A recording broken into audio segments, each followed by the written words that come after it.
US before. 2019. It's 2019.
Everybody. Take us on. Recording in progress. Coming at home. Wow, good journey. Good better. Yes.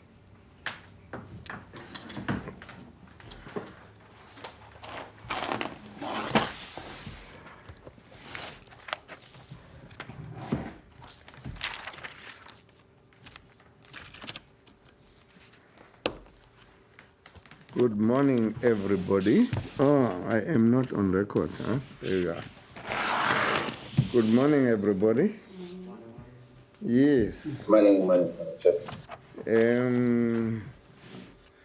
I believe we have Mr. Linda. Is it Zondi or Zondi?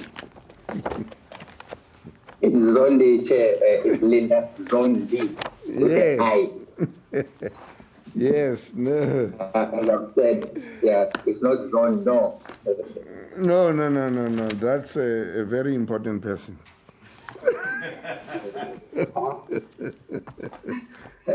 Not that I'm saying anything about you, but yeah.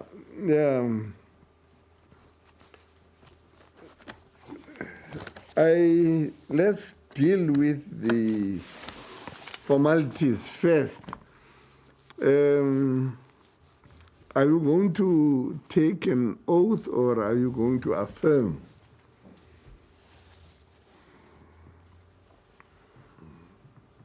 I'll take an oath there. Okay, yes. And, well, since the only name is Linda, I will say, Mr. Linda Zondi, do you swear that the evidence you are going to give before me is the truth, the whole truth, and nothing else but the truth? And if that is so, please raise your right hand for the camera and say, "So help me God." So help me God. Thank you very much. You have now been sworn in. I've got with me Advocate Ntsebeza.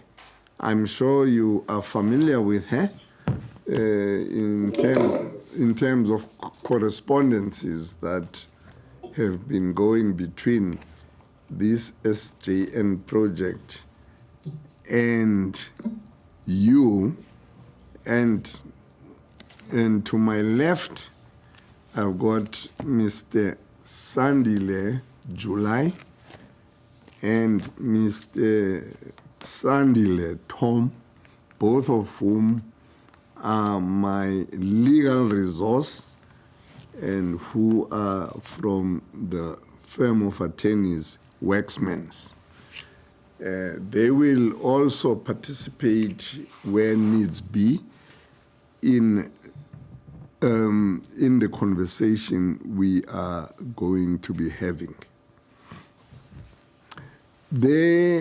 As I understand it, and you'll correct me if I'm wrong, you will be giving your testimony in response to certain allegations that were made by those who came in the July-August month. In particular, you will be touching on what was said by Aaron Pangiso, Kaya Zondo, and Tami Tsolekile. Is that right? Yes, Chair. Thank you very much for the opportunity. Yeah. Definitely, I'll be touching on Pangisa matter. I'm not sure about the Kaya Zondo that Kaya implemented to me anyway, but I would like to also to touch on, because I think that incident happened under my watch. I would like to touch on that. Am I audible? In fact, the quality of the sound is not what is not what I would. If let the technicians feel free to communicate with him, with Mr. Zondi, because he's not coming across well. Can we just allow our technicians to see what they can do? They will feel free to talk to Mr. Zondi as well, and to find out what it is that. Talk to him.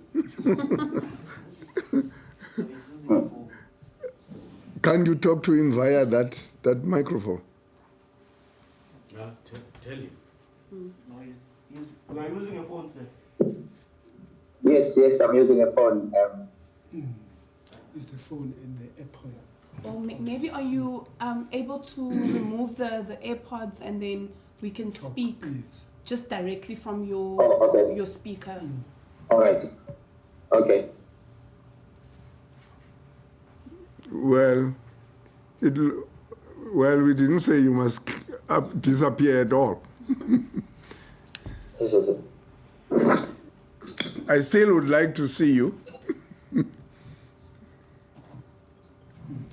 These AirPods are not good. They always have echo. Oh, yeah. Yeah. Oh, yes. Okay. What is much better? The ones with the cable. Oh, These- hey. You are taking advantage of my age. Can you hear me clearly now, Chair? Clearer, much better, Mr. Zondi. Yeah. Thank you very much. Apologies for that. Okay. I thought the headphones will be useful. That's fine.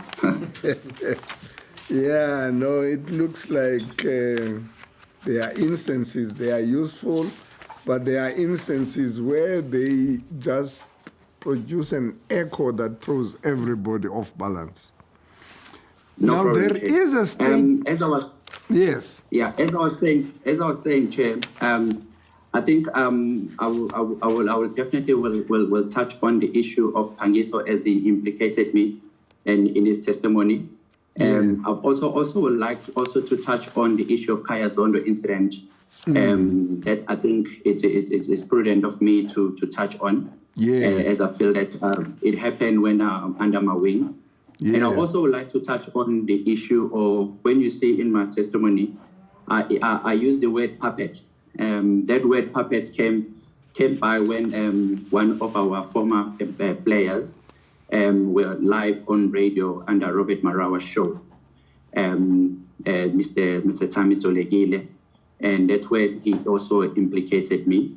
I would also like to touch on that. Yes. I think my fellow selector, Mr. Hussein Manak, was also part of the hearing, and he also there was an issue about the Rabada case. So I'll touch on that, and anything else that the chair and the committee feel useful, and I'm happy to be here. I think it's a great opportunity for me, especially some of these issues happened when I was a convener from 2015 to 2019. Thanks, Chair. Yes. Now you have made a statement, which is a responding statement, and now that you have been sworn in, that statement is one that you would be speaking to. Is that correct? That's correct, Chair. And then over and above, I didn't mention the other names in the statement, like the issue of Kaya Zondo. Yes. It's not on the statement, and the issue of Tami Tolegile. But that's why I'm saying I would like to touch on, even though it's not part of the statement. The formal Chair. statement. Yes. Now look, the floor is yours. We are supposed to have you up to 10:30. That then means we have got an hour and about 20 minutes. So the floor is yours. You can approach your response to all these allegations in the best way you know how. Always bearing in mind that one, the time factor, and secondly, the fact that there will be questions, clarification questions, which we will be asking as you testify. But otherwise, feel free to start wherever you want to start, however you want to start, and if you are going to be relying on your statement, the responding statement that we have, just make sure that when you're speaking to a particular point and it is contained in a particular paragraph, then you can just direct us to that paragraph and say, actually, now I am addressing what I have in paragraph so-and-so, and then you will feel free to deal with your evidence as best you can. Thank you very much, Chair, and thank you to the committee. Yes. Basically, yes, I will touch on the statement, and I'll also be speaking on a specific the whole temperature when I was a convener. Yes. So that at least one will understand the way forward. Yes. I think I've been involved in cricket for a while. I was just starting because of the bit of a background that I've been involved in cricket South Africa, I think since I was 11 years old, through the Bakers mini cricket since I was 11 years old. One had been through every structures in cricket as much as I can, but I'm not going to dwell on my playing careers in terms of the past experience. I think I'll just want to touch on when in 1995, when I represented the South Africa under 19. In that team, in the South Africa under 19, it was myself, Makaya Ndini, Mark Boucher was in the team, David Terbocha was in the team, Ashwell Prince was in the team, Walter Masimula was in the team. Out of that side, that in 1995, which was the first SA under 19 in 1995, about I think I would say about 5 or 6, 7 players went on and represented South Africa. At the time, I was a frontline wicketkeeper in front of everyone else who was there. But I think I just wanted to start there just to show that one has been involved ever since. Mm-hmm. When you're looking at the administratively, I've been a Dolphin selector for over, which is a franchise cricket, a professional cricket, over the past 10 years. One has been involved in KZN from under 13 all the way to under 19, go past the professional setup for many years. I've also been involved in the Talent Scout, which was the Cricket South Africa initiative. One has been a Talent Scout. There was only 6 of us who's been a Talent Scout in South Africa. That's when one got involved and one managed to see the young talent that came through within the system. I was fortunate also to be part of the SA under 19. What transpired is that in 2012, from 2006 to 2012, one has been a talent scout over the page. One has been a talent scout for Cricket South Africa. As I've mentioned, there were 6 of us in the country. That talent scout then managed to see young players coming through the system. But in 2013, I was also given an opportunity to be the convener for the SA under 19 and also simultaneously be the leaders. So I was a selector and the convener of under 19. Young players who came through that system was under 19, Kagiso Rabada, Makram, Andile Pehlukwayo, and all the other guys that had come through the system. Mm. And I think, Chair, why I'm mentioning that is just to put it there on the table that when one was appointed the convener in 2015, I was under massive pressure that there was a lot of say that who is the Linda Zondi? He didn't play international cricket and so on. while one was in a position whereby the talent that we all possessed at the time, we were good enough to represent South Africa. And I think the system at the time, or the policies at the time when we were younger, prohibited us to go through the system within our franchise and within the processes. So as I'm saying, I was a franchise wicketkeeper in front of Mark Boucher at the time when I was under 19. So I just wanted to highlight that because one had to explain so much when you sit and into these meetings, and one had to explain his background in cricket. So that's why I wanted to touch on that.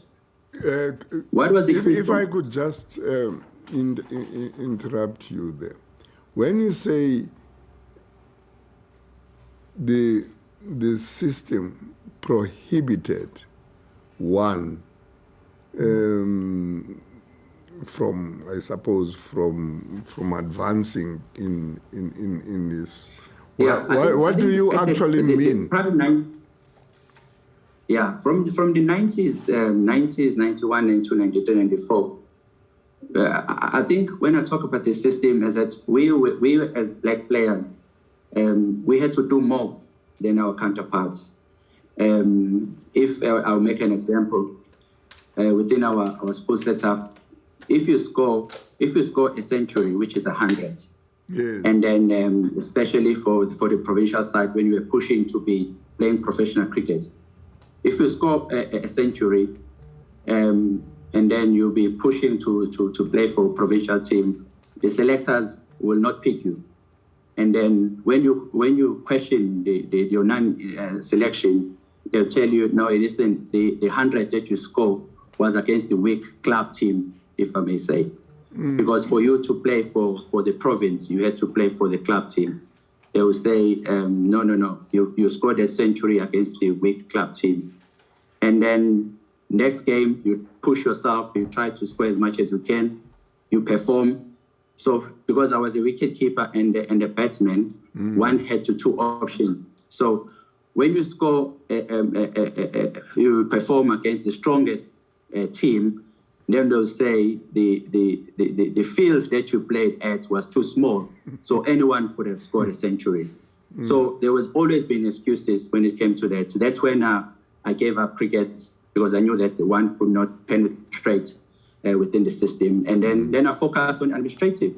And because I knew how I became a coach, that's when Paul Selowa, when he came to this testimony, that's why I'm bringing this up so that you understand. When I gave up cricket, I focused on coaching.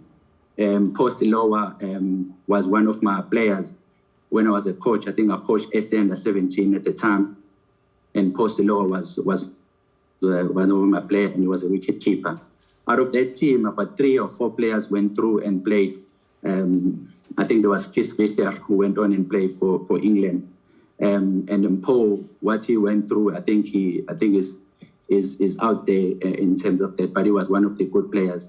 So then I focused into coaching, and then I focused to selection. I think that was my base. I found what I wanted to do. And I got involved in KZN, and I started a program called Faul Township Tournament, which was mainly focusing on the township development and rural team. And that program was one of the best programs because a lot of players came through the system. So one had the opportunity to understand the developmental issue of cricket in our country, and also was involved at the professional setup as we were trying to move forward. Yeah. I think to probably to fast track. Yes. But to fast track and probably go through to what's on hand is that when I was the under-19 convener and the protest selector, as I've said, in 2013, our first task was to try and see how we can and make sure that we penetrate in terms of allowing players of color to come through the system. And at the time, myself and Hussein Manak were the 2 selectors who were added in 2013. And that's where I'm linking that up in terms of Tamito Legile's statement before I even get to Pangiso. When I was a selector, I remember there was a convener, Andrew Hudson, and myself and Hussein. The incident that took place was that all the time, Tammy Tolegile was always on the bench when we started off. And then I think there was a match that was going to take place between India and Proteas, and it was Gandhi and Mandela Cup. So our plan was that, yes, it was very difficult to get our players to come through the system, but one way or the other, we had to try and push the status quo in terms of opportunity. I remember vividly at the time that we had a meeting. I stand to be corrected. I think it was in PE, when we really pushed hard for Tammy to be in the starting 11 in the Proteas setup, because one was involved in the so-called the policy, the selection policy that probably my counterpart was saying started on. When we started in 2013, there was no policy of a selection policy. Most of the things were happening whereby you receive a WhatsApp, you look at the team, and then you say, what's your point? So we were really against that. So we were part and parcel to push to have a selection policy. At the time, the captain, before we started on in 2013, I think the captain was part of the selection panel, of which I think the captain at the time had more influence. So we pushed really hard, because when we started, the captain didn't have a vote in the selection panel. So we were part of the selection, the policy, and then it was implemented, and the board approved it. So when we went to the selection, I think the decision was that Tammy was not going to play. We pushed so hard, we fought so hard to make sure that Tammy Tolegile played, myself and Hussein. I'm not going to use other names because I don't want to implicate anyone, but we pushed so hard for Tammy. Part of the policy was that it is a democratic process. There was 5 of us, and there was 2 of us who were really, really pushing for Tammy to be part of that. Once we saw that the vote was swinging differently, we pushed hard to collapse the meeting. I think that meeting was collapsed, which was odd, because it was normally when you go to selection, you select a team, and then you push for a vote if you don't agree, and then we go through. That meeting was collapsed, and then there was a secondary meeting in Durban, and the intention was to try and see if Tammy can get into a SAR. And when we had a second meeting, if you could just hold, there is Mr. Tom wants to ask a question. I don't know whether you can. Yes. You can ask from that microphone. I think I can, Mr. Chair. Can you hear me, Mr. Zondi? Yes, I can. Yeah. Okay. Just what year was that? That's all I wanted to record. What year was that? It was when we started off, because I was a selector from 2013, 2014. So it was between 2013, 2014 season, because we just started. The policy was not even there. So I would say it was 2013, 14 season. Yes. So have I answered your question, sir? Yeah, Mr. Zondi. All right. Can you explain on this collapsing of the meeting, and what was the reason for the divisions between the 2 groups, the ones that did not want him and the ones that wanted Tolegile, to a point where you even have to come with a strategy of collapsing the meeting?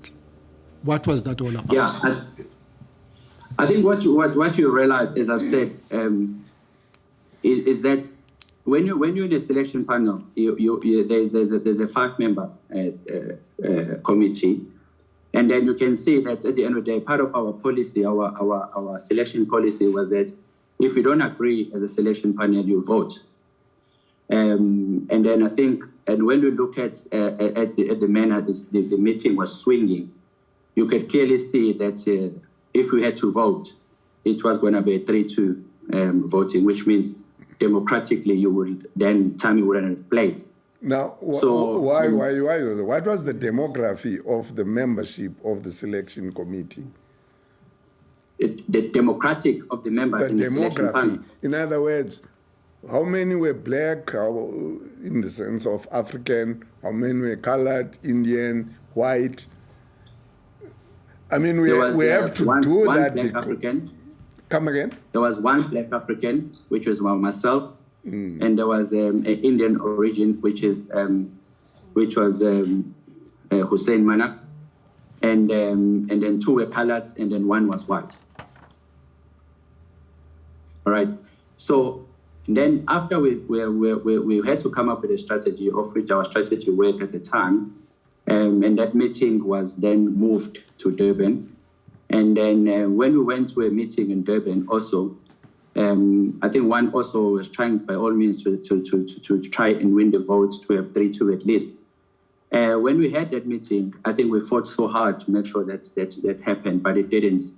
When it came to the voting, it ended up being 3-2 against Tammy not to be in the starting 11. And then we missed that vote, and then democratically we had to accept it, of which we did. And then Tammy didn't play in the team.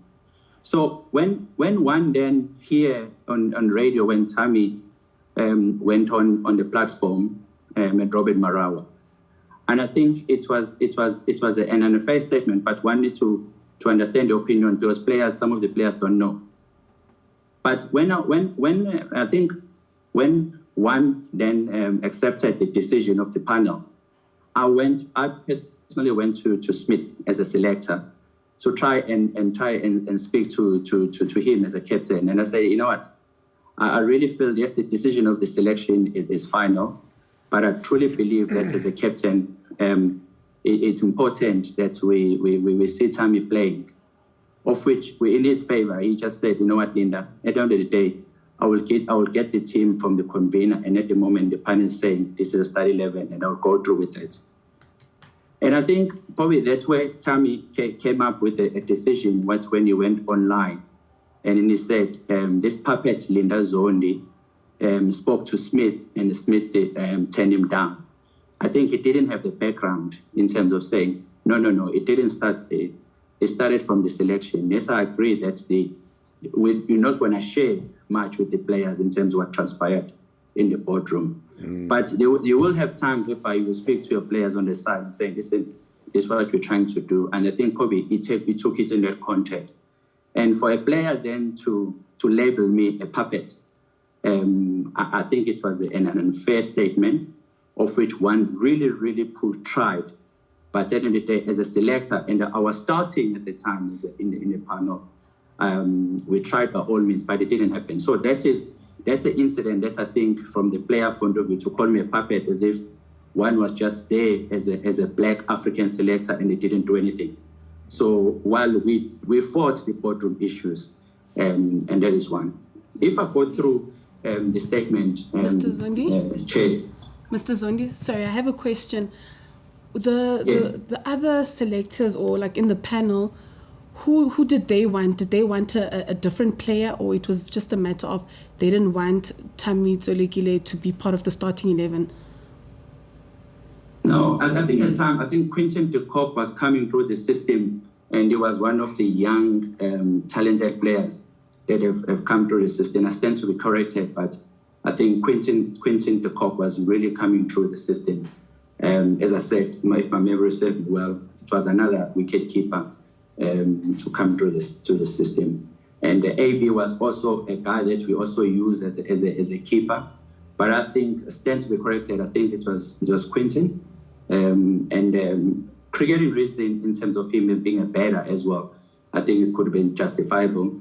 This is the issue about selection. Sometimes as a selector, stats, you do look at stats, but there's more into it. There's a decision about stats and a decision about the transformation agenda. So one has to look at everything else before you make that decision. So if you look at this cricketing decision, yes, it was justifiable in that sense, but it was a matter for us to say the structure of the Proteas at the time in 2013, 2012, there was not much transformation coming to the system. And that was an opportunity. If you had to use the opportunity of saying, for crying out loud, it's a Gandhi and Mandela Cup in Durban, surely we can use this, we can have this opportunity and use that to have our players. Because one thing you needed to do was to penetrate within the team, because a lot of players were there, they were performing in their own right. So that was the reason, Chair. If to go through, I don't know if I can continue. Yes. Yeah. And then over and above that, probably when you look at my page 2, and then I spoke about as I've mentioned that when I then became the convener in 2015, because one understood the vision. We were planning for 2019 World Cup.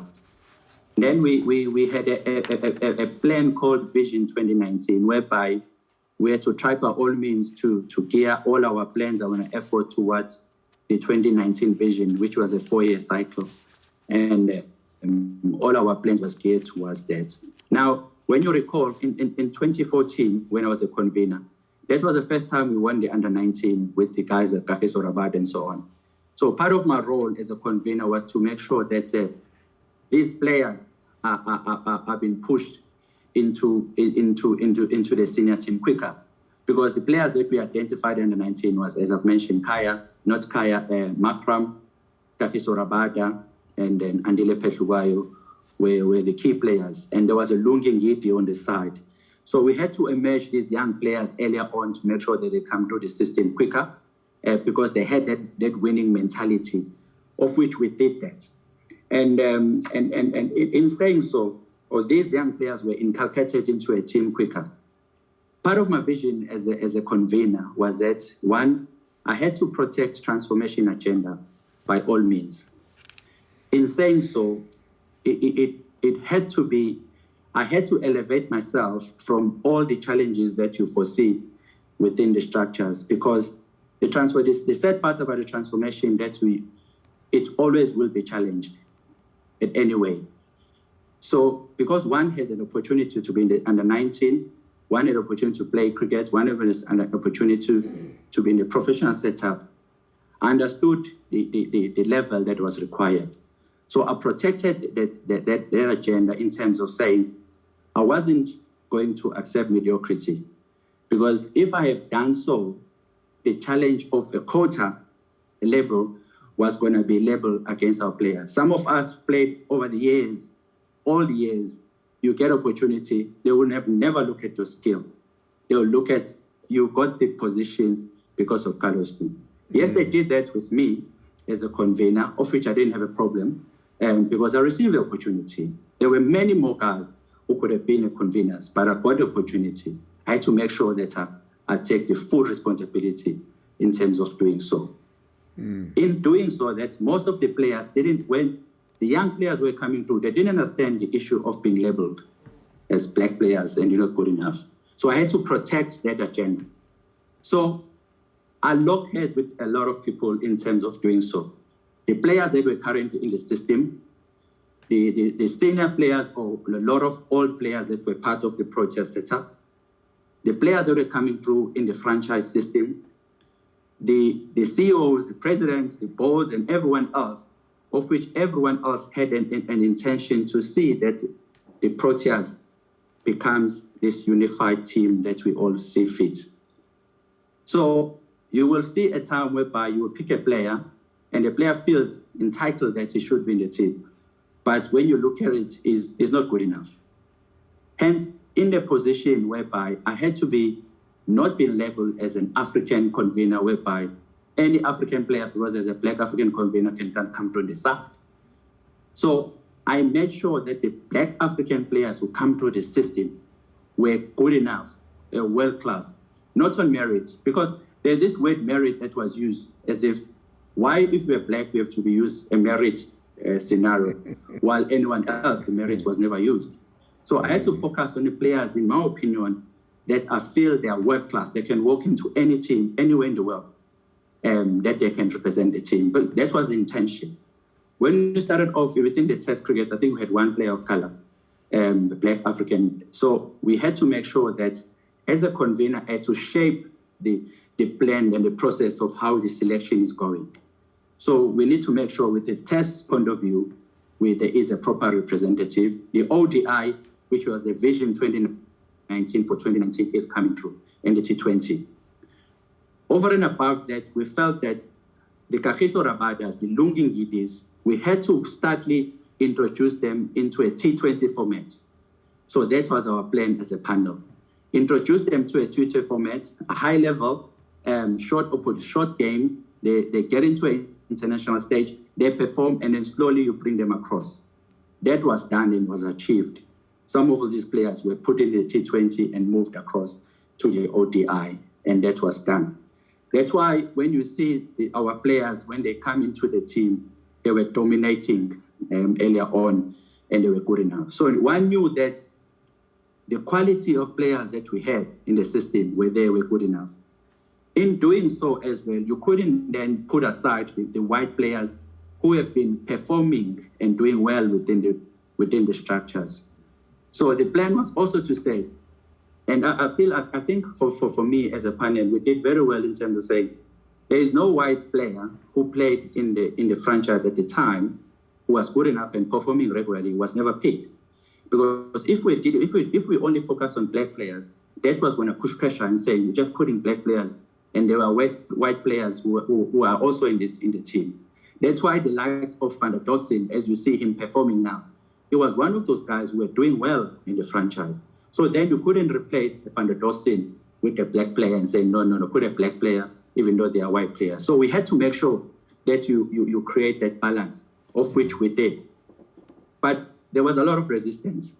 But in saying so, when we received a call and saying, no, put this black African player, of which I turned it down. Because I felt that when you are put in a position, you can't be in a position whereby you are macro-controlled. You were there to be given an opportunity to deliver, and I think we did that. Part of the agenda that one was pushing hard as a convener was that we had to create a non-racial team that all South Africans can identify with. Hence, we felt that the team should be represented. That's why you found that we had black players, African players, Indian players, and so on. When it comes specifically to Pangiso, in 2015, there was an opportunity whereby South Africa was going to India. We had to play, I think, T20, ODI, and Test cricket.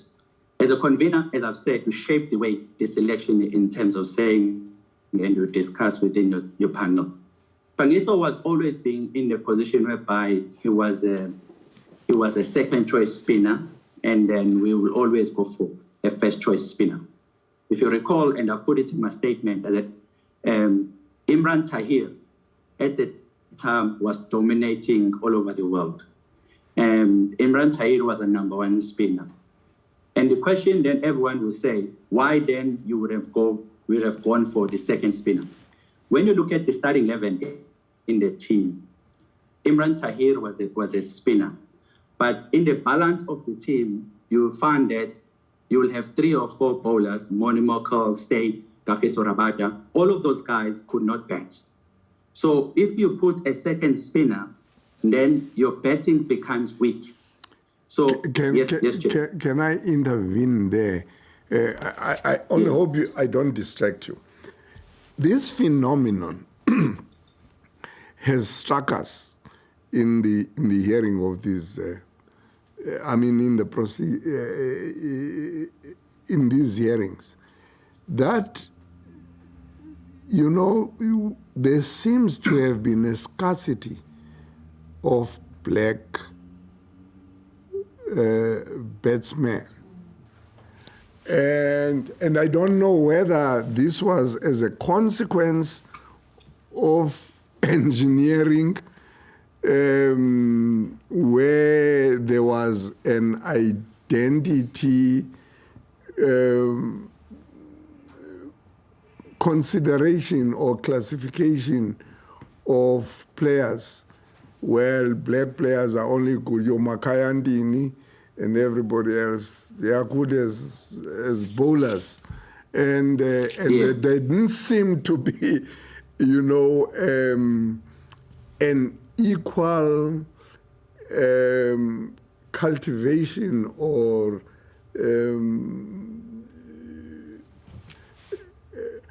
an equal effort put into developing batsmen.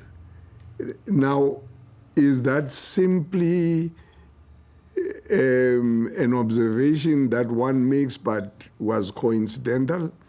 Or was there an explanation that you can give as to why it seemed that especially African players in cricket were only your Makayantinis, your Rapara, bowlers rather than batsmen. Or was there a project or a program of developing even all-rounders? I mean, we have had these phenomena where people were known as all-rounders because they were proficient either as bowlers or as batsmen. Or was there something to be said about if you are a bowler, then you are either a bowler of a particular kind, fast bowler, spinner, whatever else, that categorizes the manner in which you develop your skill as a bowler. And therefore, the mere fact that you were a bowler did not mean that there was only one opportunity. You could be developed within the bowling craft. And you could be, spinner, fast bowler, and all of those. So I just got, reminded that this was a recurring theme. Why all black people are black? Cricketers are just, or majority bowlers and fast bowlers. You don't get the kind of bowler who also becomes a batsman, or we didn't have a large number of batsmen amongst Africans. Maybe you would like to deal with that because that was an observation that we made as we progressed with the hearings. Thanks, Chair. I will try and simplify it in the best as I can. But what you've touched on, I'm glad you have, and that was precisely the reason why one was pushing for Thami Tolegile to come through, because then we knew that it's gonna break this chain, what you are exactly explaining, not to have a bowler to come through from the Black African descent. So we wanted to make sure that Thami, as a wicket keeper, because he could bat at the time, he could bat himself. But truth be told, he could potentially, as the young Quinton Peacock was coming through the system, talent-wise, it's a touch and go. Thami himself could bat and he scored a lot of runs. But talent-wise, I think Peacock maybe was slightly ahead because he could bat up front, of which Thami could. But that's why we specifically were trying to do so. The issue of pushing for Andile Peshokwayo as an all-rounder was primarily what you've explained. Because if you then have an all-rounder, Black African is an all-rounder, you are breaking this chain of saying Black players can only bowl. And that was the reason. The issue of batters, Chair, it's inside generational, to be honest with you. I will be doing a disservice to say there were a lot of us at the time who could bat well up front. One name that struck my mind, even now, I always wonder where this gentleman is, was a guy who was a batsman. I think he came from PE. I think his name is slipping my mind, but I'll recall. He was one of the, from 1990 to 94, he was really a good batsman. But the issue of facilities comes through in mind. The issue of equipment comes through in mind. As I was involved in development, we spend most of the time in terms of trying to spend as much time as you can from the batting point of view. So the issue of, as I said, the facility, the nets, the bat, the skill that the coaches possess. But one cannot clearly say Black Africans cannot be batters. But the truth being told is that at the time one has been involved, especially from the administratively, there were hardly black African batters who were dominating. There's a difference between being in the team. I think when you talk about transformation, when I was involved, I was really, really firm on in terms of saying black African players shouldn't be part of the team or the squad. They should be part of the starting 11. While you're also in the starting 11, you shouldn't be being in the starting 11. You should be good enough to dominate in the starting 11. But the players that they come through, the Kagisos, because one could see the talent and you understand the talent. The Kagiso Rabada could not be part of the starting 11 and being dominating in the South African context. They will dominate even in the world stage and allow the team to win with their contribution. So that was the whole purpose. So we were pushing exactly what you're saying, Chair, in terms of saying the status quo should change and make sure that black batsmen come through. That's why when you see the Themba Bavuma, for him to come to the test point of view as a black African batsman, it was a process to make sure that takes place. And it did come through. So the question that the Chair is asking, probably I might be attacked what I'm going to say, is that for Themba to score a century in Cape Town, for us, we pushed as a panel to make sure Themba, for starts, he is in the starting 11. For all along, he was in the starting 11, not coming through and performing, but he was good enough. But for him to score that century, it created the oomph in terms of saying black African batsmen can do it in the world stage and score runs, of which hopefully coming through the system there will be more.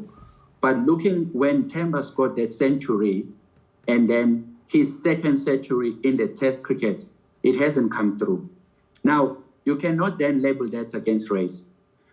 All our players who've been in the Test, in the Protea setup, they need to be judged because they're good enough to be there. You can't say black African batsman. He should be judged and saying he's a batsman and he hasn't scored a second century. So that narrative, Chair, it has to be changed. Cricket South Africa, there was a stage whereby within the youth process, there was a stage whereby we were short in the spinning department. Within our school setup, there was a plan in terms of saying in the starting 11 you should bowl 2 spinners in the 50 over match. Currently, last time I recall is that they were pushing so hard to have black batsmen to play up front so that they can get opportunities. So there's a lot of work that has been done. So I don't wanna label it as it's a cloud over our head that black African batsmen can come through the system. At the moment as well, when one was in charge, not all our batsmen were rated to top 10 in our franchise setup. So then you had to make sure that 1, you create opportunity, and 2, you don't then dilute the issue of transformation. So to come back, the issue of Pangiso was that I knew that Pangiso was going to be a second spinner and Tahir. So when you look at the starting 11, Chair, is that our number 7 would have been an all-rounder.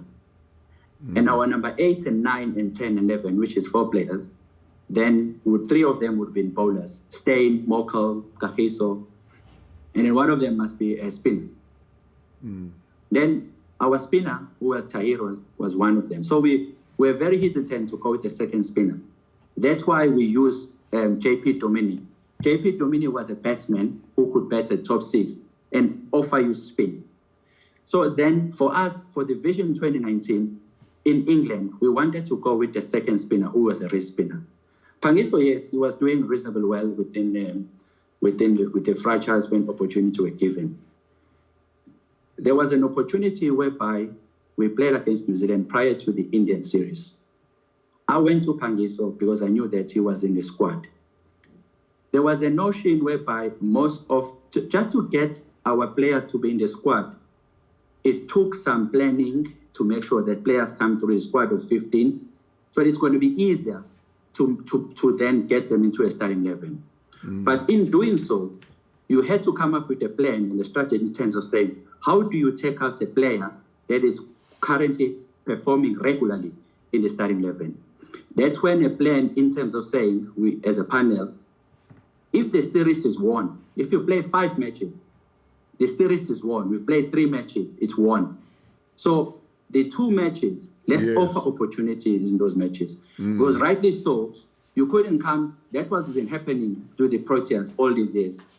Because if one player comes in the starting 11 and perform and dominate for years, he'll be there for 10 years, which was going to defeat the transformation agenda. So we, as a panel, we come up with a plan and saying, if the series is won, 3-2, 3-0, or whatever, the last 2 matches should be given opportunity to our players of color in terms of them getting into the starting 11. So every plan and every policy, it will definitely come with consequences. And one of the consequences was that some players then will go on tour and then not play. But when the opportunity arises, especially with Pangiso, is that I went to him and I spoke to the selectors.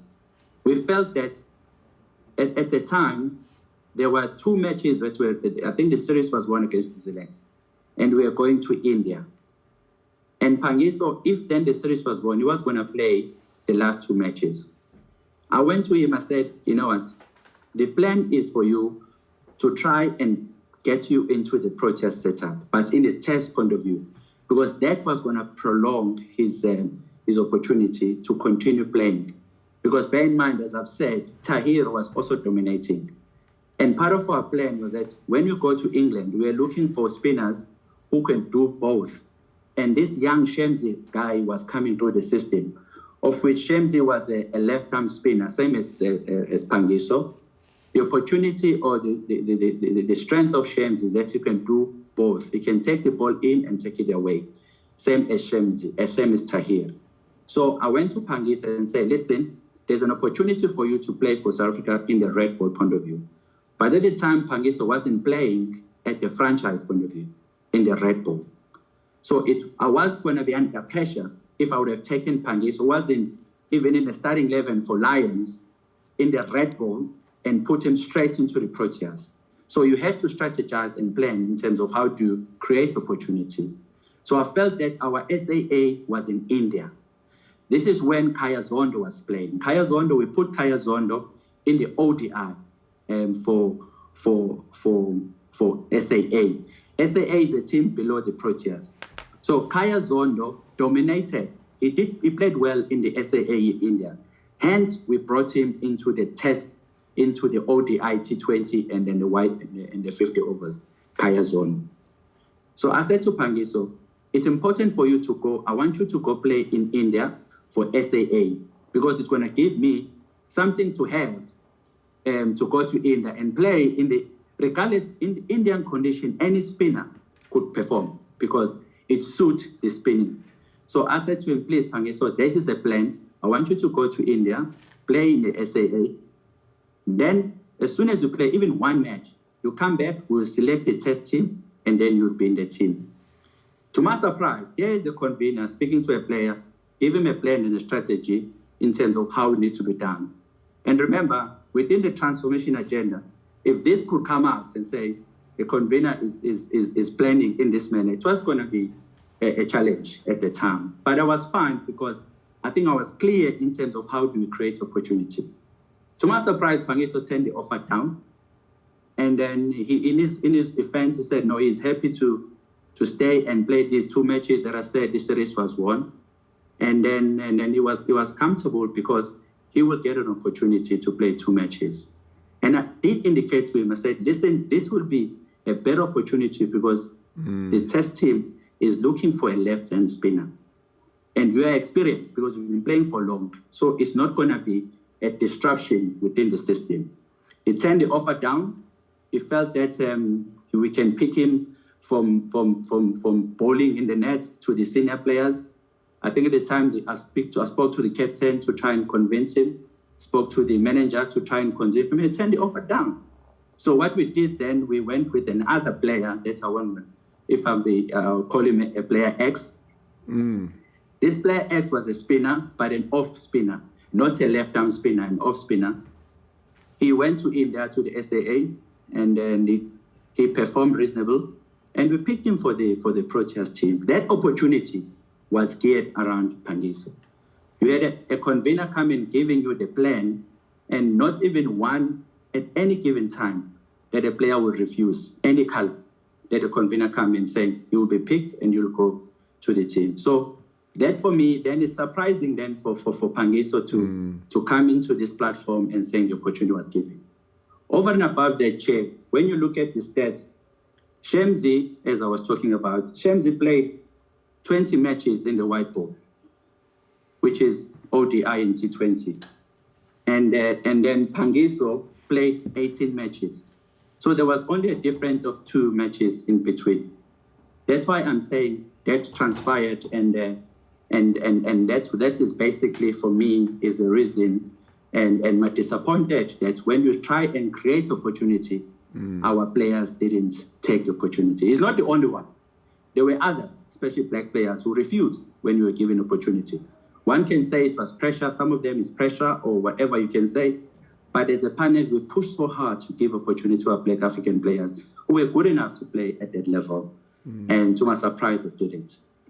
The issue of Kaya Zondo, I'm not sure, Chair, can I continue because I'm just going to keep going? Yeah. No. Yeah. We will intervene. Yes, we will ask questions as you go, but... Yes. Yeah. So then, as I've said before, the issue of selection and then convenership is that stats will be there, but also a transformation decision will be there. When then Pangiso turned down the offer, and then we went with player X, we picked him, he went to India and he performed. There was a tour back home, I think we were playing England. The plan of going with a player of color as a left arm, as a spinner department was still there.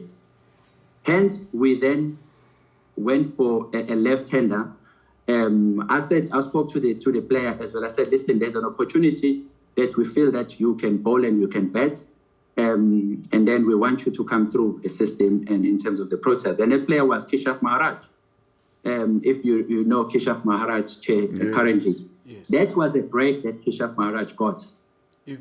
And at the SAA, this player who went to India and performed, because in our minds, it was a 50-50 call. Part of our policy is that if it's a 50-50 call, we'll always go with a black player. So this player X of the... Yes. Yes, I just have a question regarding that that World Cup in India, 2015-2016 World Cup in India. It was a series, it wasn't a World Cup. Oh, it wasn't a World Cup, it was a series. No, it was a series, yes. Okay. T20 ODI. Okay. He says that, I mean, you've confirmed that there were about 5 games, and then 3 of those games had been won. He specifically says, I further explained to him that Australia, India, and New Zealand, England were all playing more than 3 spin bowlers in their teams and were doing well. This event was in the subcontinent where my craft as a spin bowler was mostly needed. But the coach and the selection panel overlooked me for, it's paragraph 18 of Mr. Pangiso's affidavit, overlooked me for the first 2 games while the other teams were playing 3 spinners. Then he then says, I was told by Coach Domingo that my turn would come and that I must be patient. After media pressure as to why I was not playing in the World Cup referred to above, the coach fielded me and I was selected man of the match in the game against Sri Lanka. Now, Mr. Pangiso suggests that he was overlooked for the first 2 games, and owing to media pressure, he was then fielded or drafted, and then he got man of the match. Do you have Have you considered this view from Mr. Pangisa? And obviously, he suggests that his exclusion or him being overlooked has got to do with the color of his skin. Thanks for that. No, let me clear it up. There was a World Cup in 2015. In that World Cup, and I think it was 2015, and I wasn't a convener at the time. I was a selector. Okay. And yes, after that, that's when, rightly so, what he's saying is right. Yes. Because I think in 2015, when he went to the World Cup, he played one match. Yeah. He played one match in the World Cup. And this is precisely what we pushed so hard when I took over because I took over after the World Cup. The former convener ended at the World Cup of the 2015. And then straight after the World Cup, I took over the convenership. And I think we're all unhappy in terms of Pangisa not playing at the World Cup. And again, the issue of other teams playing three spinners is primarily what I've been explaining. Yes. Is that one? Yes, we weren't happy. I was a selector at the time, and I think at the World Cup 2015, and the decision was that maybe the other teams, their spinners could bat. This is even today is that when you have a spinner who can bat, most of the other countries had a spinners who can bat. So when you come to number 8 and number 9, and you've got spinners who can bat, it allows you the depth of batting. Yes. And which became a challenge throughout. So in my opinion, when I was involved, for me, it couldn't be an issue of race when I was a convener, because I am as a Black African convener. How would I then discriminate a player because of the color of his skin? And I was in the center of the convenership. But in the World Cup 2015, yes, he played one game. Yes, the decision was around that the other countries, their spinners could bat. And for me, that was the reason. And moving on. The one that I'm explaining, it was the series. And I think the issue, that's why it's intertwined together. There's 2015 World Cup, then there was a series in India, yes. And there was a 2016, I think T20 World Cup, where we went with Shems. I think we went with Shems instead of Pangiso. So all that happened within that period. So for me, it's one is that Tahir was a preferred spinner. Tahir couldn't bat himself. So to go with the second spinner, it was a very difficult in our starting 11. As I've mentioned, that all our bowlers could not bat. It weakened the batting lineup. We used that, the second spinner, for JP Domini. If you recall, JP Domini was in the top 6 batter and who could bowl spin. He could give you 4, 5, 6 overs. So we supplemented JP Domini as a second spinner. It was a creating decision. And it, for me, when I was involved, it was never about color in terms of, no, we say this black player is not going to play. That's why I said, as I've said, selection sometimes it cannot be scientific, but you try by all means and balance the status quo. So what we have explaining, as I was involved, I knew and I was clear in terms of the strength of the players that we had. And I knew that when you put Pangiso and Shemzi, Pangiso gave us a different skill that was known around the world. Hence, we backed him because he could offer two options. Hence, the plan to try and put Pangiso in the red ball point of view, which was going to prolong his career, was put on the table, of which he turned it down. The issue of saying then within that process, he was discriminated because he was black, and I disagree, Chair. I'll say when I was involved, and I think for me is I'm clear on that. That's why I wanted to put it on record that it was, when I was involved, it was never an issue. We had to make sure that we create a condition, of which we did, and they turned it down. and a second player, of which this player who we picked to go to India, he wrote about me in the media, in all the media. I think he went to England and played in England.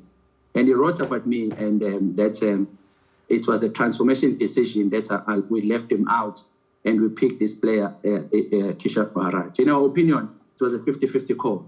I didn't worry about that because I knew what was, as a chair of selector, you're not going to please everyone. So that's where we went with Kishaf Maharaj.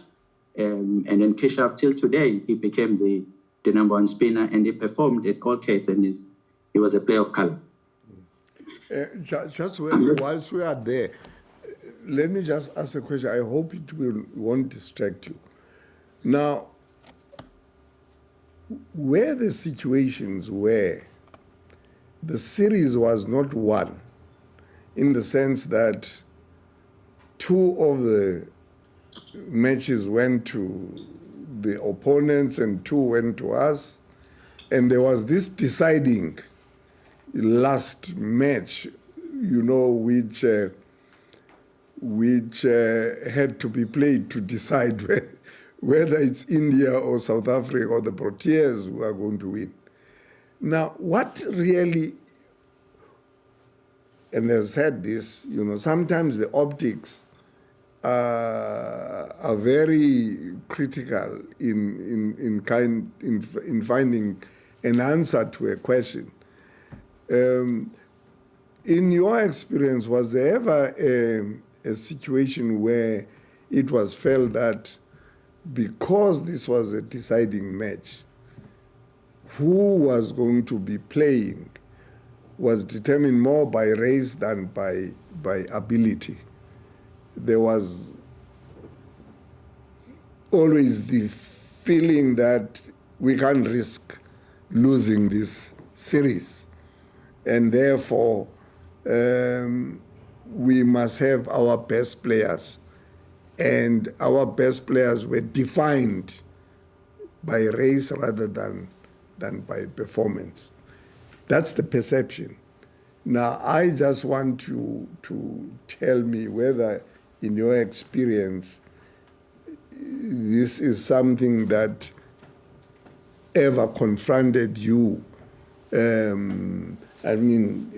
Those who were doing the decisions to select a team to go and play this deciding match, this deciding one, whether we will win the series 3-2 or we will lose the series 2-3. If you understand where I'm coming from. Thanks, Chair. Good question. I think we've been a good selector when I was involved as a chair. Thank you for that. It's a very good question. But it's primarily, I'll just take it back. And I think it links up to the matters that while you also are looking to protect the transformation agenda and also making sure that it doesn't be targeted and saying, you are playing players of color or it's your quota, it's your target, whatever you say, because they're not good enough to be in the starting 11. Hence, we had to make sure that the players that are picked, they're good enough to play. Even they are picked in the squad as a backup. Because remember, when you go on tour, you will know that you've got your first starting 11, and the first starting 11 was never determined by race, because within us, we had JP Domini, you had Hashim Amla. They were never about race. It was about these players were good enough to dominate at any stage. But your backup, and the plan was that your backup player is that when opportunity arises, he's good enough to walk into the starting 11 and perform. So there was an incident prior to that. Before I come to your answer, Chair, I want to take you back slightly so that you'll be clear. Yes. There was a series where I went to West Indies. We played 8 players of color. 8 players of color in the starting 11. 8. Not 4, not 3, 8. Yes. There was only 3 white players in the team. We won the series in West Indies. And that killed the narrative in terms of saying, when you put a black player, you're weakening the starting 11. Yes. So that narrative was diminished because any black player that is put in the starting 11, at that period, they were good enough to play. if I fast-check your question in terms of the incident that happened in India, it's exactly what you are saying. The plan was that if the series is won 3-0 or 2-1 or 3-0, the players that are regular in the starting 11, not by color, is that they will then offer the opportunity to give these guys a match. Remember, you're taking out a player who's performing. If they ask you, why are you lefting me out? You will say, it's because we're creating opportunity. I must say, all the senior players that were part of the team understood that. But it came with the challenge. I heard a lot of the time within the hearing, there was this notion about the less pay. I think Pangiso touched on that. That players 12, 13, 14, 15, they were paying less. I tried by all means as well. I think I raised this issue about that, about the players who were in the squad, 12, 13, and 14, and 15, that they were paying, they were sharing the amount, which in right, it seemed, it was unfair because you found that players of color would get less than the white players. But that decision was a SACA decision, of which most of the players were part of SACA. And all of them, they would have raised this issue when they were part of SACA. But that decision it worked against me, because if I have gone to a regular player who have played the 3 matches, and remember that our players are getting paid per match as well, and I said to him, listen, please, the series is won, of which we're pushing that plan, but I'm asking you to not to play or not to have an income because I need to give opportunity. It was a difficult decision. Mr. Zondi, but a lot of them didn't have a problem, but it was... Mr. Zondi. Yes, sir. One question from me. That is something that we also, as the team assisting the Ombudsman, have battled with, to say that this issue of the match fees, which are not even, or disproportionately uneven. What is the long-term effect of that in terms of now you doesn't that then delay or frustrate efforts to give people chances to play, because now the monetary consideration is overriding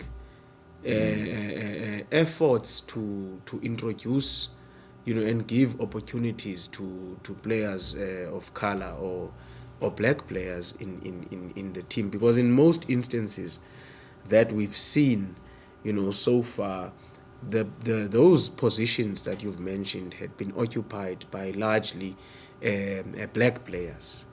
Isn't that financial consideration contributing to this feeling on doesn't it frustrate efforts to transform the game and introduce players into the setup? That's why when I said when you create a policy, sometimes it has a tendency that it can challenge somewhere else. And what you explain it is exactly is as a process. When we implemented the plan of saying when players we need to create opportunity, they need to be in the squad.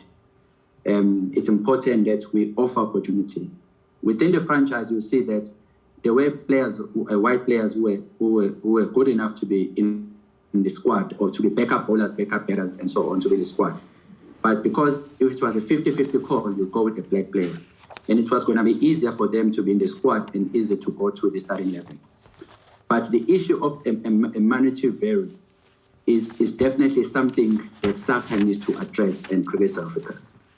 Because it does, at the end of the day, all the players, you are in the starting 11, you're not the starting 11. You are still, it's a job, it's an employment for you.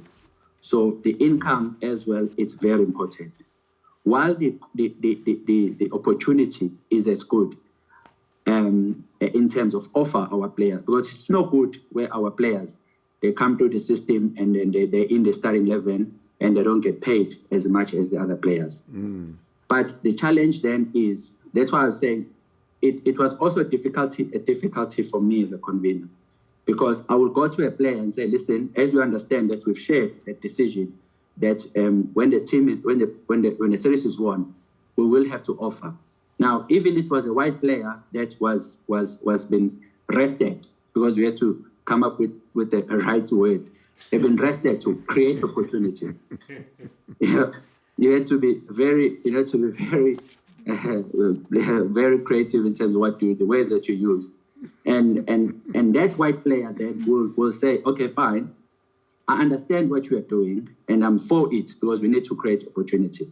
Yeah. But then he goes into the plan of he's going to be sharing the same amount from 12, 13, and 14, and 15.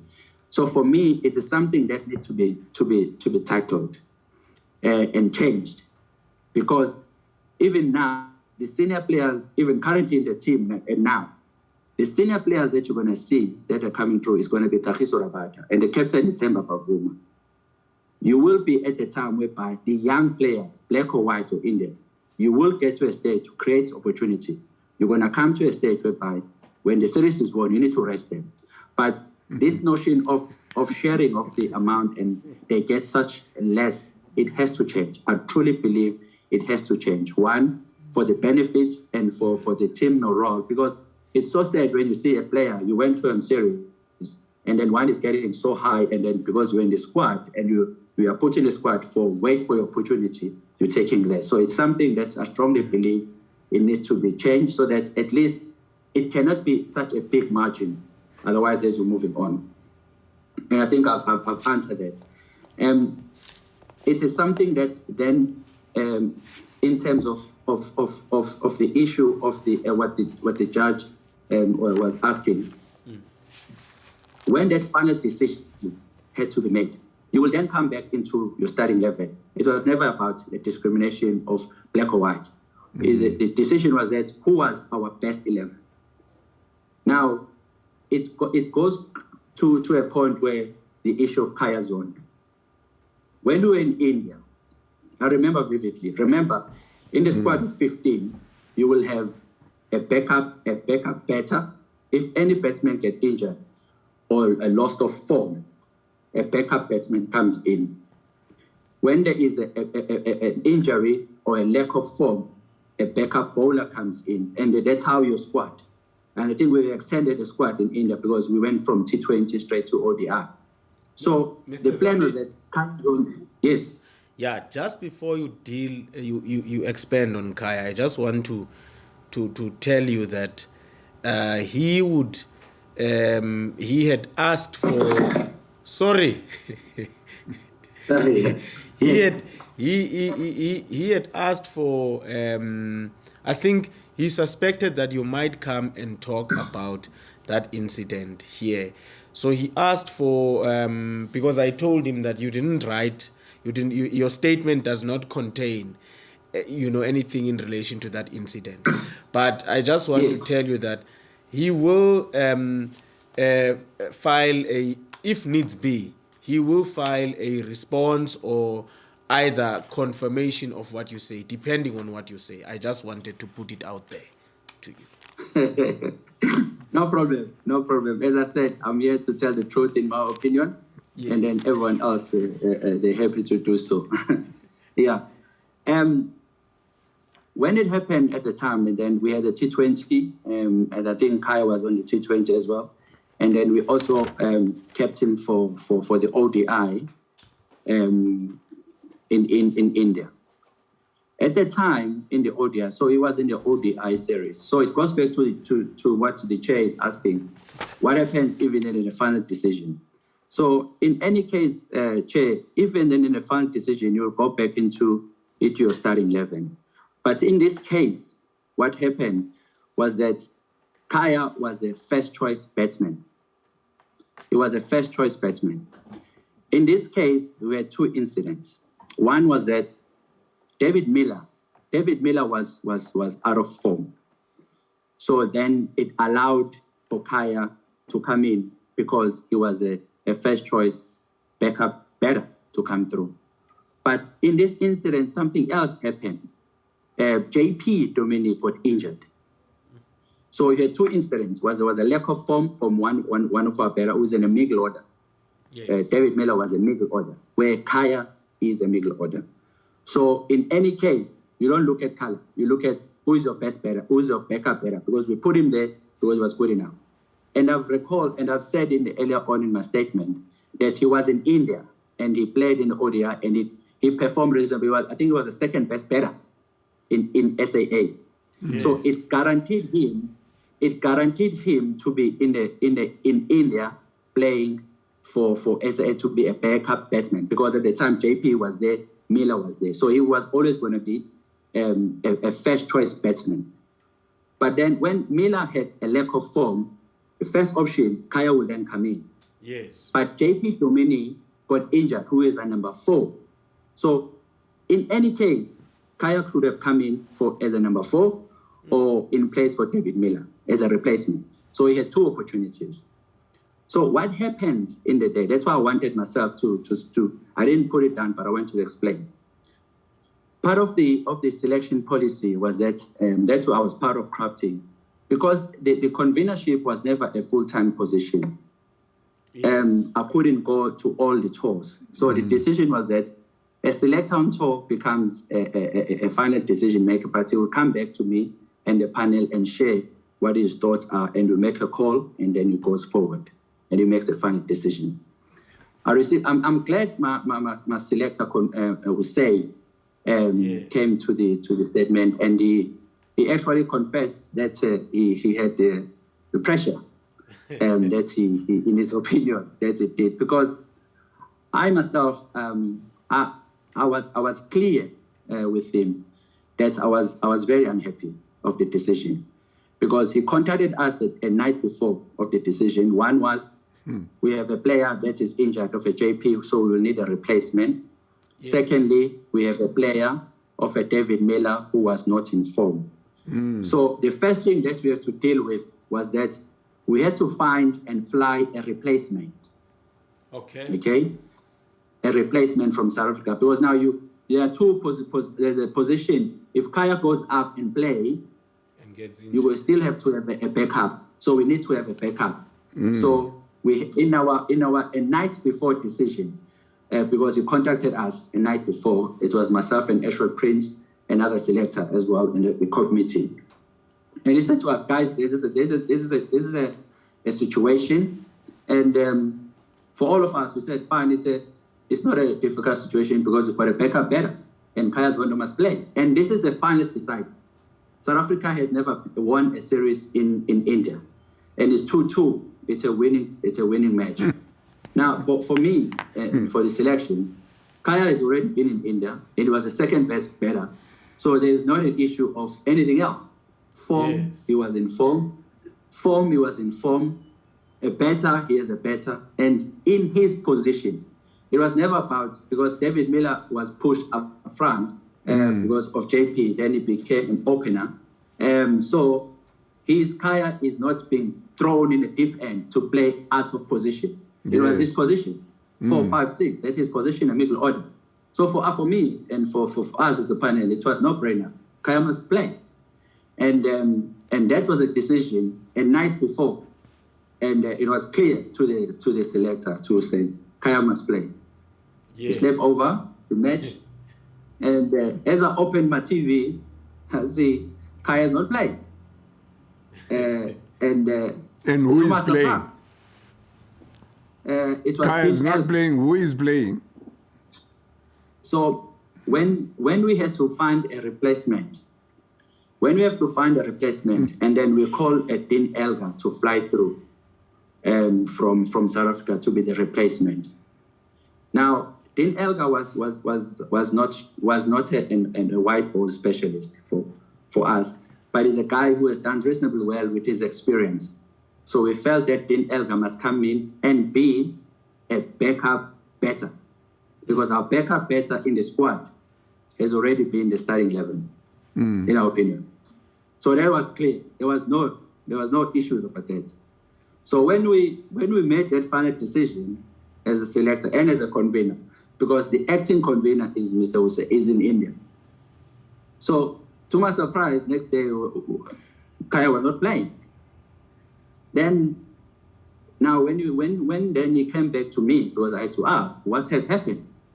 And then this is when what he shared with me was that after our discussion, and we made a decision that Kaya plays in his position, he went and shared the information with the captain, Abby de Villiers, and then Abby de Villiers was not happy with the decision.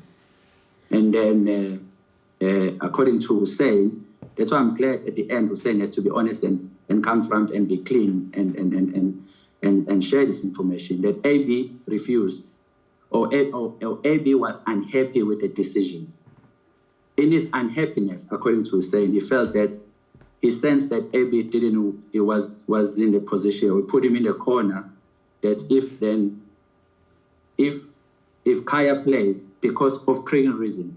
That's why I'm saying when you in selection, when you want to talk about criminal decision, you can justify anyway. When you talk about stats, you can. But selection is not about stats and everything else. You do consider a transformation decision. But in this case, it was never about either or. It was a best batsman who was there, should have played. Simple as that.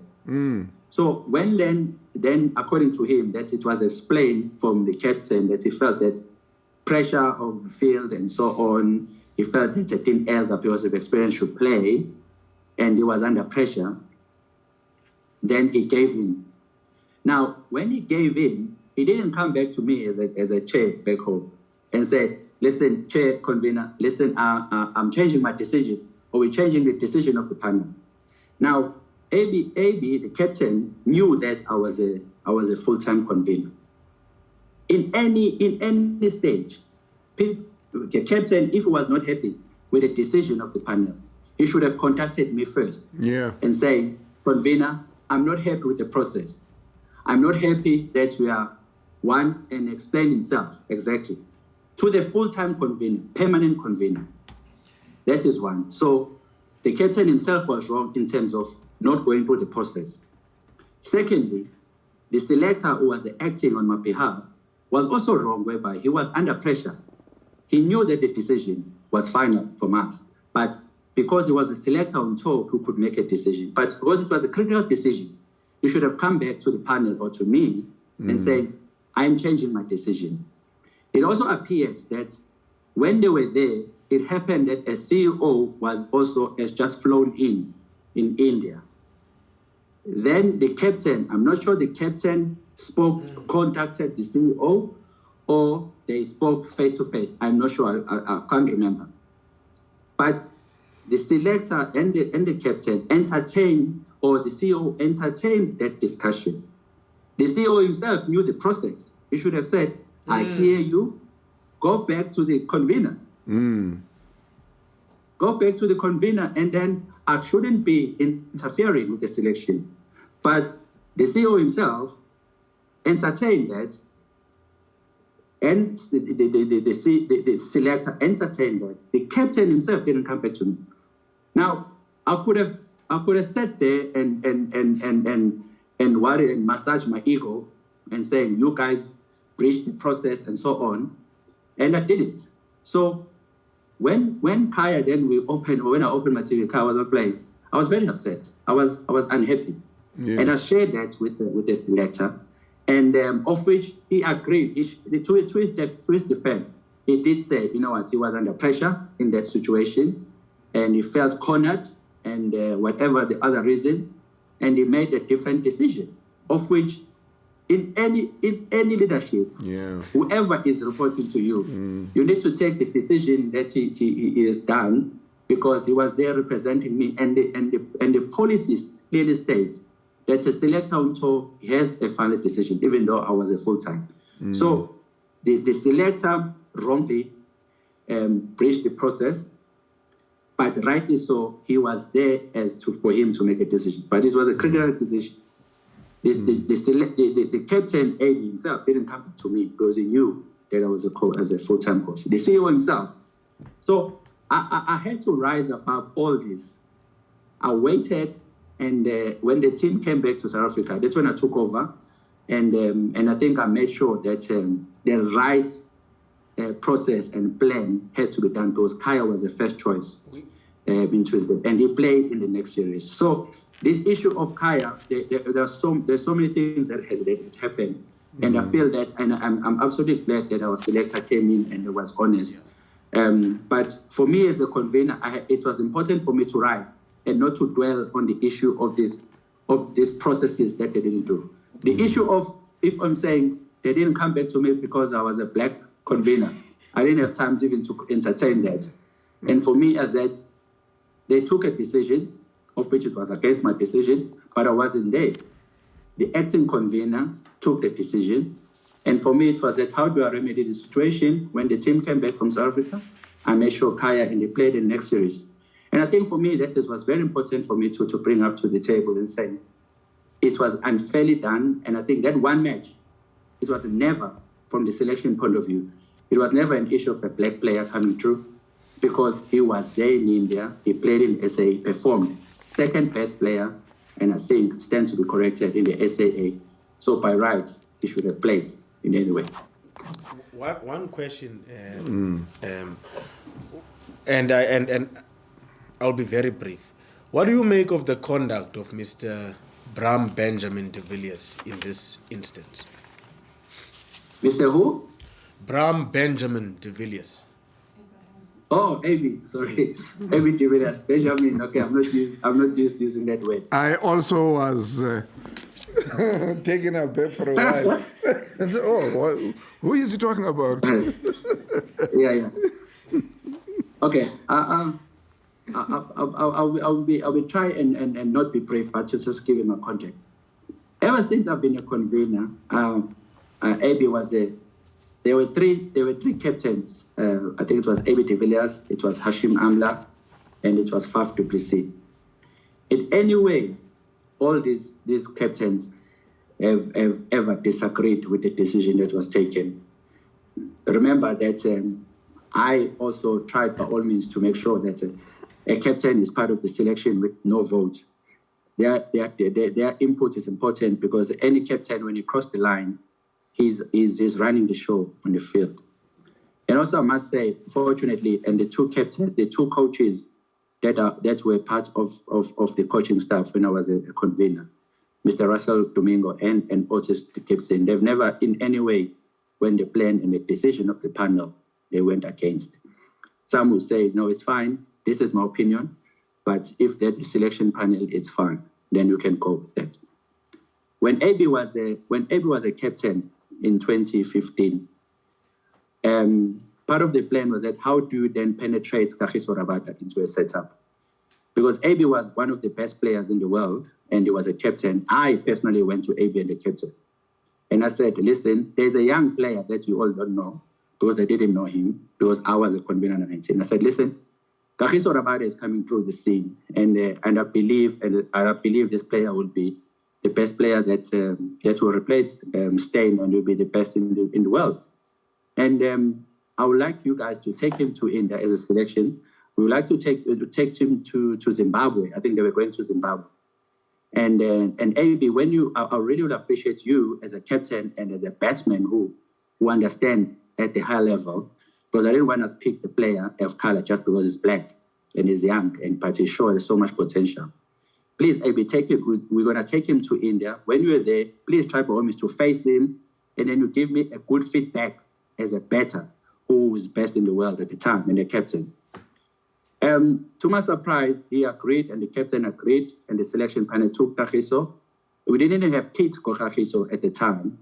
But as soon as they saw and he faced Kagiso on the nets, and everyone was happy because they didn't know him. So I received a call, and because I asked them for their feedback, I received a call, and they said, listen, no, they want to play him in one of the matches because they feel that he's good enough. And I refused. And I said, no, he's not there to play because number one is we didn't even have kits for him. He was there to learn and to make sure that he trains and he practices with the team, understand the environment. Because I wanted him to come back to South Africa and play in the franchise that dominates so that he can prove his worth, not being there as a black player. They came back to me and said, no, they want to play him. They will take someone else's kit. They will close the name and they will let him play. And I refused. I said, no, he's not going to play. So what he gave me at the time, I was comfortable because they value a player because of the ability. Over and above that, when he retired first time, he didn't share the information with me that he wanted to retire. I was a convener. I saw it on the news.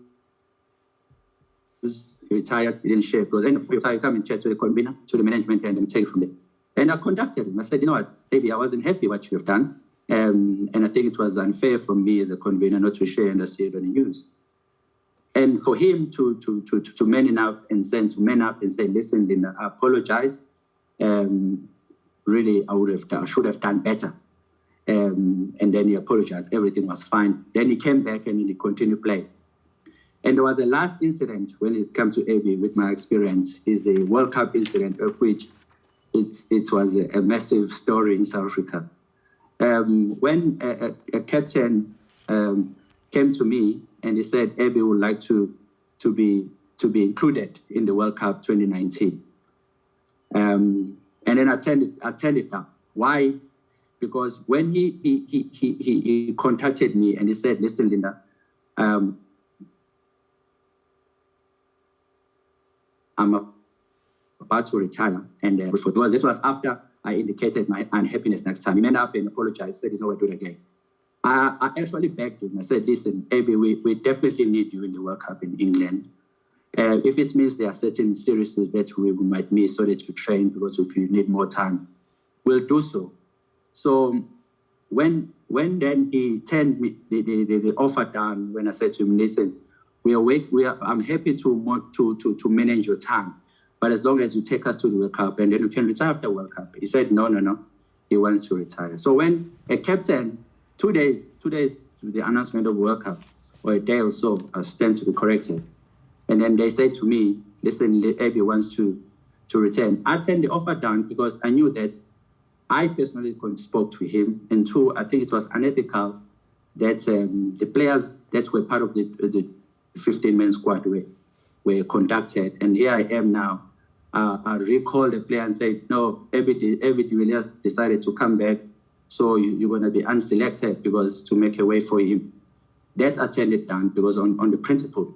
So, and after that, he didn't have any issues. So I've never had any issues with him in terms of saying it was undermine me because I was a black convener. Not at all. I would be lying that I've never had any incident.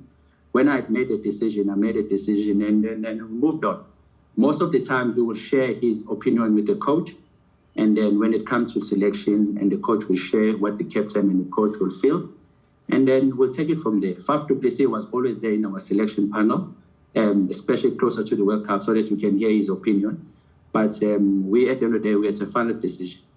Most of the time, for me, is I've never been pressured by media in terms of whom I start, because I knew I had to be at a level whereby you are clear when you make decisions. You can't be, when the wind is blowing this way, you change your mind and so on. So there will be pressure. There were a lot of pressure. There were pressure from the board members, the past players, the players, and everyone. But you had to be in a position whereby you make decisions. So in closing, I've never had any incident whereby for him that I feel that he just felt that I'm a black convener, then he didn't want to listen to me. Yeah, well, time is always the enemy of all of us. With you, we could go on, and there's somebody on the wings, but there's only one last question we will get from Advocate Ntsebeza, which he wants to put to you. And then that will wrap up, because we have eaten into the time for the next witness, who's going to be Dr. Jacques Faul, but we will negotiate with him if he is if he is angry for being kept on waiting, because that that Linda Zondi has taken all the time that he would have had. Advocate Mele? Thank you, Chair. Mr. Zondi, I won't be long. My question is quite simple. So, Mr. Manek also elaborated on the fact that there is a selection policy, which is obviously clear on how the decision making takes place and who has the final decision. So even with this policy in place, was it in place already by 2015 when this incident happened? Mr. Zondi, was... Sorry, we'll repeat again? I'm saying the selection policy, it was already in place in 2015, right, when the Kaya Zondo incident happened? Yes, definitely. Yes. So that is why I'm saying the Kaya Zondo incident, it was the scores were level. Playing in India, it was never about a 50-50 decision to us. It was never about a 50-50 decision. Okay. Because we weren't comparing Kaya Zondo to anyone. The player who was in the middle order, of which was David Miller, was out of form. So if you were out of form, it was never saying a white player is out of form. It was David Miller, a player, was out of form. So who was the next player or as a backup? It was Kaya Zondo. He was not there as a black player. He was there as a guy who's performed in India in the SAA. He's a guy who's there, who's done well in the franchise. He is there. We picked him to be the next in line to come through. Okay. So for our selector, that's why I'm saying, for him to be upfront and say it was pressure, that policy was never implemented because at the time, you will only implement it if it's a 50-50 call. Oh, I see. It was never a 50-50 call. I see. The middle order player was out of form, which is David Miller. And number 4 batsman, JP Domini, was injured. So he wasn't comparing with anyone else. So it was unfair for him or all of them who were there we decided to fly a player, and that player comes in the squad and leapfrog a player who is a first choice batter, and that player plays in front of a Kaya Zondo. It was never, it shouldn't have happened. Okay. Hence, I'm saying the issue of a policy, our selector probably, as for him is saying, it was just cornered. It was a pressure situation. In his defense, he was a guy that that's why I was okay after I've expressed my dissatisfaction on the decision, because I knew the level of a caliber of a selector. It was pushing the transformation issue. We were all going through in terms of saying the players must come to the system. But I think at that time, as him as a selector, he made a decision based on a pressure situation. Okay. But I would vouch for him as a selector that it was just one of those days, probably just made a different call. Should have been, but I think it will, for him going forward as a person, it will allow him to heal, because ever since that decision, he never healed. I think now, as he came up front here and he apologized, and I recall, and that one, I think it's good for him. It's good for the country as you move on. Because straight after India, there was a letter that was written by black players, showing their dissatisfaction.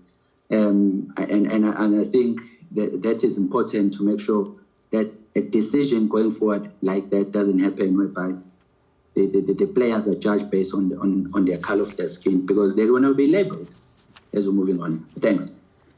Yeah, let's just say he had a moment of weakness, which we all have in our lives. Absolutely. At one stage or another. And as you say, it was very,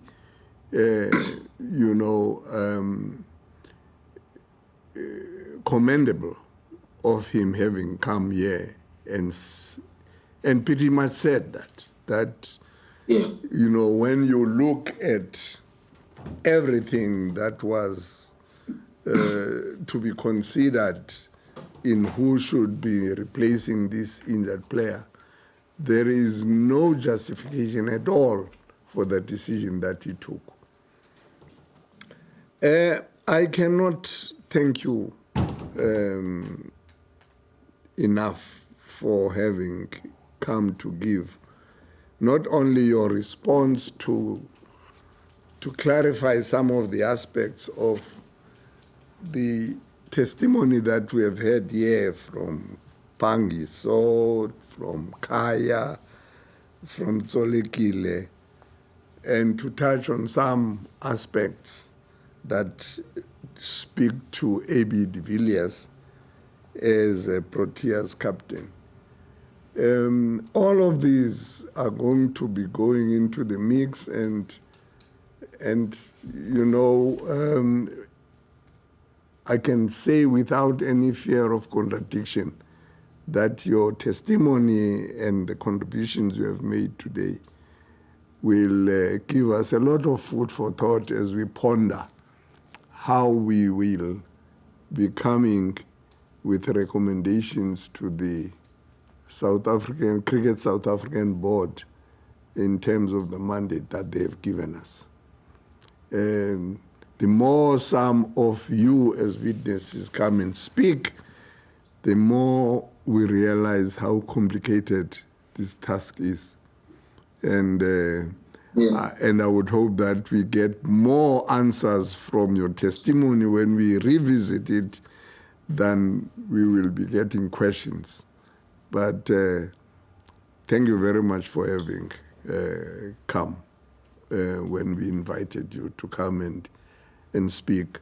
Though your testimony was supposed to respond to Pangis or to Zondo, to Tsolekile, and you said your bit about de Villiers, I think it is testimony that gives shape now to what we have heard so far and will influence definitely what we will be pondering about as we approach the writing of the report for submission to the Cricket Board.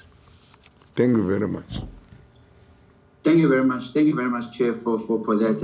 And I'm very happy that I've been given this opportunity to make sure that we clear up this position. And I think there's one I will just run it through. The issue of Rabada in Gauteng. There's so much I can tell, but I'll just leave. We don't have time. I think our selector mentioned that I think A.B. de Villiers as well, and there was an issue that Rabada shouldn't play at the Wanderers. There's so many decisions that we made. I think that proves the notion in terms of saying the captain didn't have a final decision, because one can swing his decision to whatever his favorite player is. To have the panel, to have the selection is very critical, because you come with a clear minded in terms of what is required at the time. So when the decision comes, and then say when the selector said, at the time I was there, and then the issue of Rabada not playing because whatever reason that is mentioned, I was clear that Rabada must play, because at the time then you're looking at the transformation decision, you look at the stats, you look at whatever needs to be done, and it was a young player coming through the system, not because he was black, but because he was a young player coming to the system. Because I think, Chair, my closing remark is that as we're moving forward in our country, there was nothing more satisfactory to me, because as a convener, you had opportunity to travel around the country when the team was traveling. There was nothing satisfactory to me to see the demographic of the spectatorship in our grounds. And these were black players coming through and watch cricket, which was a sort of like an alien sport to say to them, but because they could identify with the team, there were black African players in their team. You see the demographic of our spectatorship in our grounds. It was something that was unique, because the team could represent all of us. As we move on, in this mission, protected at all costs, but so mediated cannot be expected at any time. Because just because by the color of our skin, that doesn't mean we are given opportunity, we can't deliver. We can deliver better than anyone else in any fraternity that we are in, but we cannot be labeled as Linda Zondi, a first black African convener. No, Linda Zondi was a convener. and leave it there. It cannot be a first black.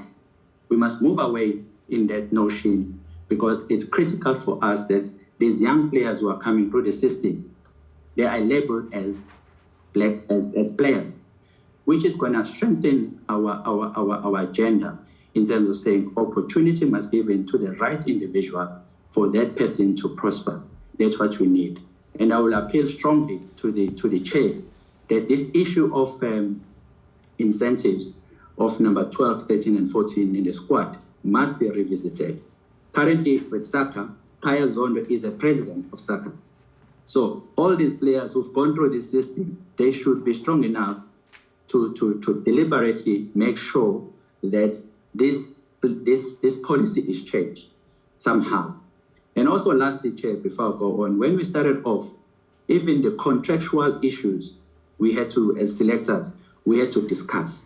When we started off, most of our young players, when you contract 20 players, most of our players were right at the bottom, 15, 14, 17. Now that then, if you are 15, 14, your package was less. So when we got in, that's where we expanded the contract from 1 to 20. So it was also our plan to make sure that you don't change the number of players coming through the system, but economically point of view, you need to change. Whereby if the player is higher up, the player gets a higher package for him to play. Later on, the match fee, but the contract we had to change. When we were there, by the time we finished, number one player, which was the highest paying player, was one of the black African players. And most of our players went from being 18, 19, 16, because as they're coming through the system, you need to start off there. But once we finish it off, our players were right at the time. So we weren't only transforming the number of players, we had to transform at the economical point of view. When they get signed on, then their fee were right up there, which is one of the achievements that we, as a team, as a panel, as Cricket South Africa as a whole, we achieve, and it should continue. But no one should get into a point of view whereby they use a race card to justify their selection, because we lose these players. They need to be picked because they're good enough, they've been given opportunity, and Cricket South Africa also need to invest into development so that these players coming through, it's not only from the Morrissey school. The very question that you spoke about, Chair, is that most players are coming through the Morrissey schools because as soon as they get bursaries, we send them there because of lack of facilities. Yes, Cricket South Africa is trying hard to redress that, but we need also to have our players who come from the township, straight from our schools, to make sure they come through the system. But a big drive needs to happen for that to come through, because it can be done. Past players had to make sure that they're coming through. The lastly, Chair, was that when the Kagiso Rabada, when the Lungingiti, when Temba Pavuma, we had to create a second wave of young players that are coming through the system. And for me as a chair, I try by all means to make sure that these players coming through. That's why the likes of Peshile, the likes of Magala, the likes of Sepamla, you had to create a second wave of these players when they come through the system, so that it's either when you rest these number one players, you also have the players of that caliber to come through and replace them, so that you know that you've got a product, you've got good enough players to walk into any starting 11 and come through and represent the country based on their performance, and they're good enough. So that the race card has never been used in any way. Because when you win, we have to win because of the good South African team, not the good South African team that had 2 black African players or 3 or 4. It must be a South African team. Thank you very much, Chair, for the opportunity. Right. Well, you took a second bite at the cherry, but it's okay. Yeah. We will adjourn now until 11 o'clock. We are adjourned. Thank you very much.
No, that.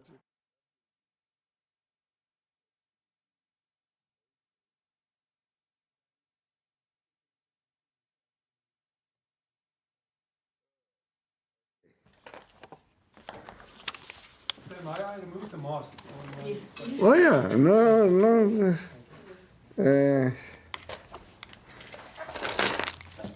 I oscillate between having it on and not having it on, and then I say, go man. Yes. Prof, thank you for coming.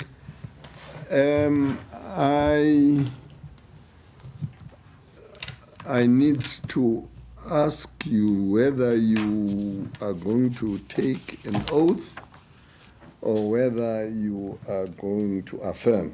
I will take the oath, sir. Thank you very much. Now, Professor Jacques Jacobs Faul, do you swear that the evidence you are going to give to me is the truth, the whole truth, and nothing else but the truth? And if that is so, please raise your right hand and say, so help me God. So help me God. Thank you very much, Prof. You are, I'm sure you have got introduced to Advocate Ngele. She's somebody I brought along as my advisor. She advises me. And then I've got guys from Worksmans who assist me. They are a legal resource that in terms of the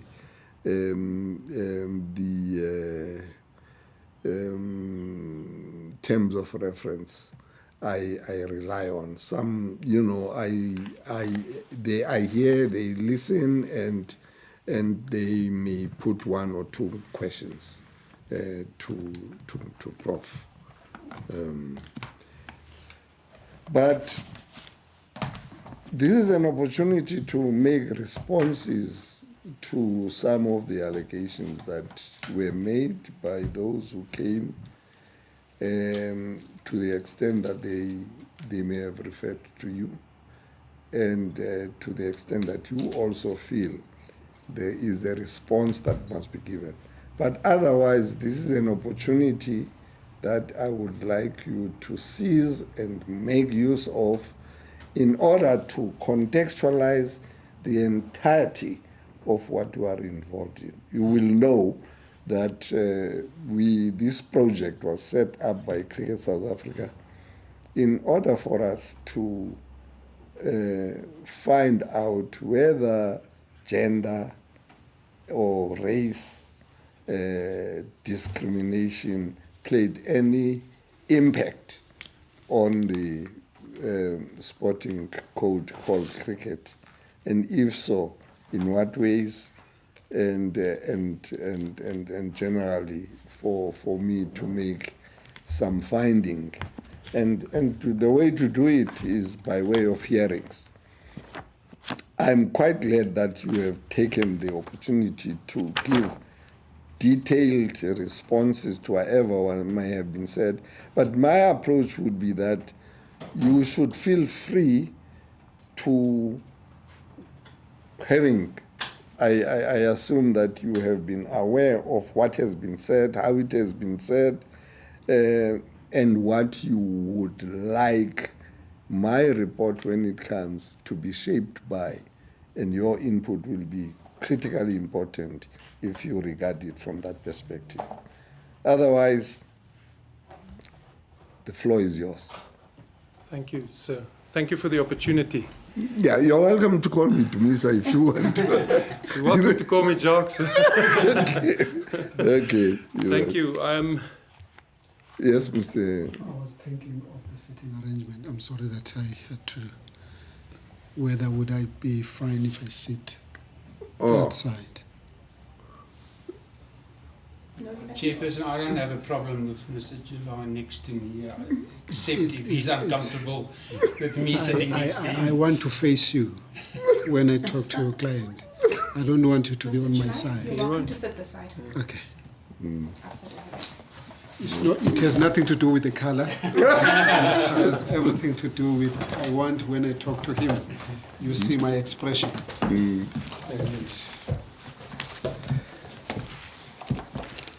So, Prof.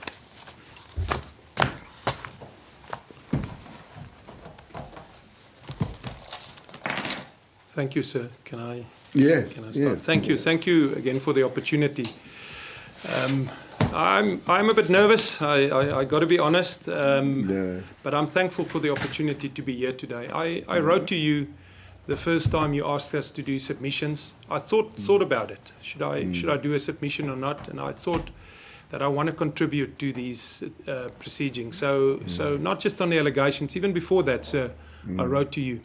I also wrote and said that if one does this, you know, it is in the public domain. The media reports on it. You know, you can't blame them for sensationalizing it. And I had a fear about it, but yet still, I am very thankful for the opportunity to be here today. And I hope my contribution to you will help you understand it as well.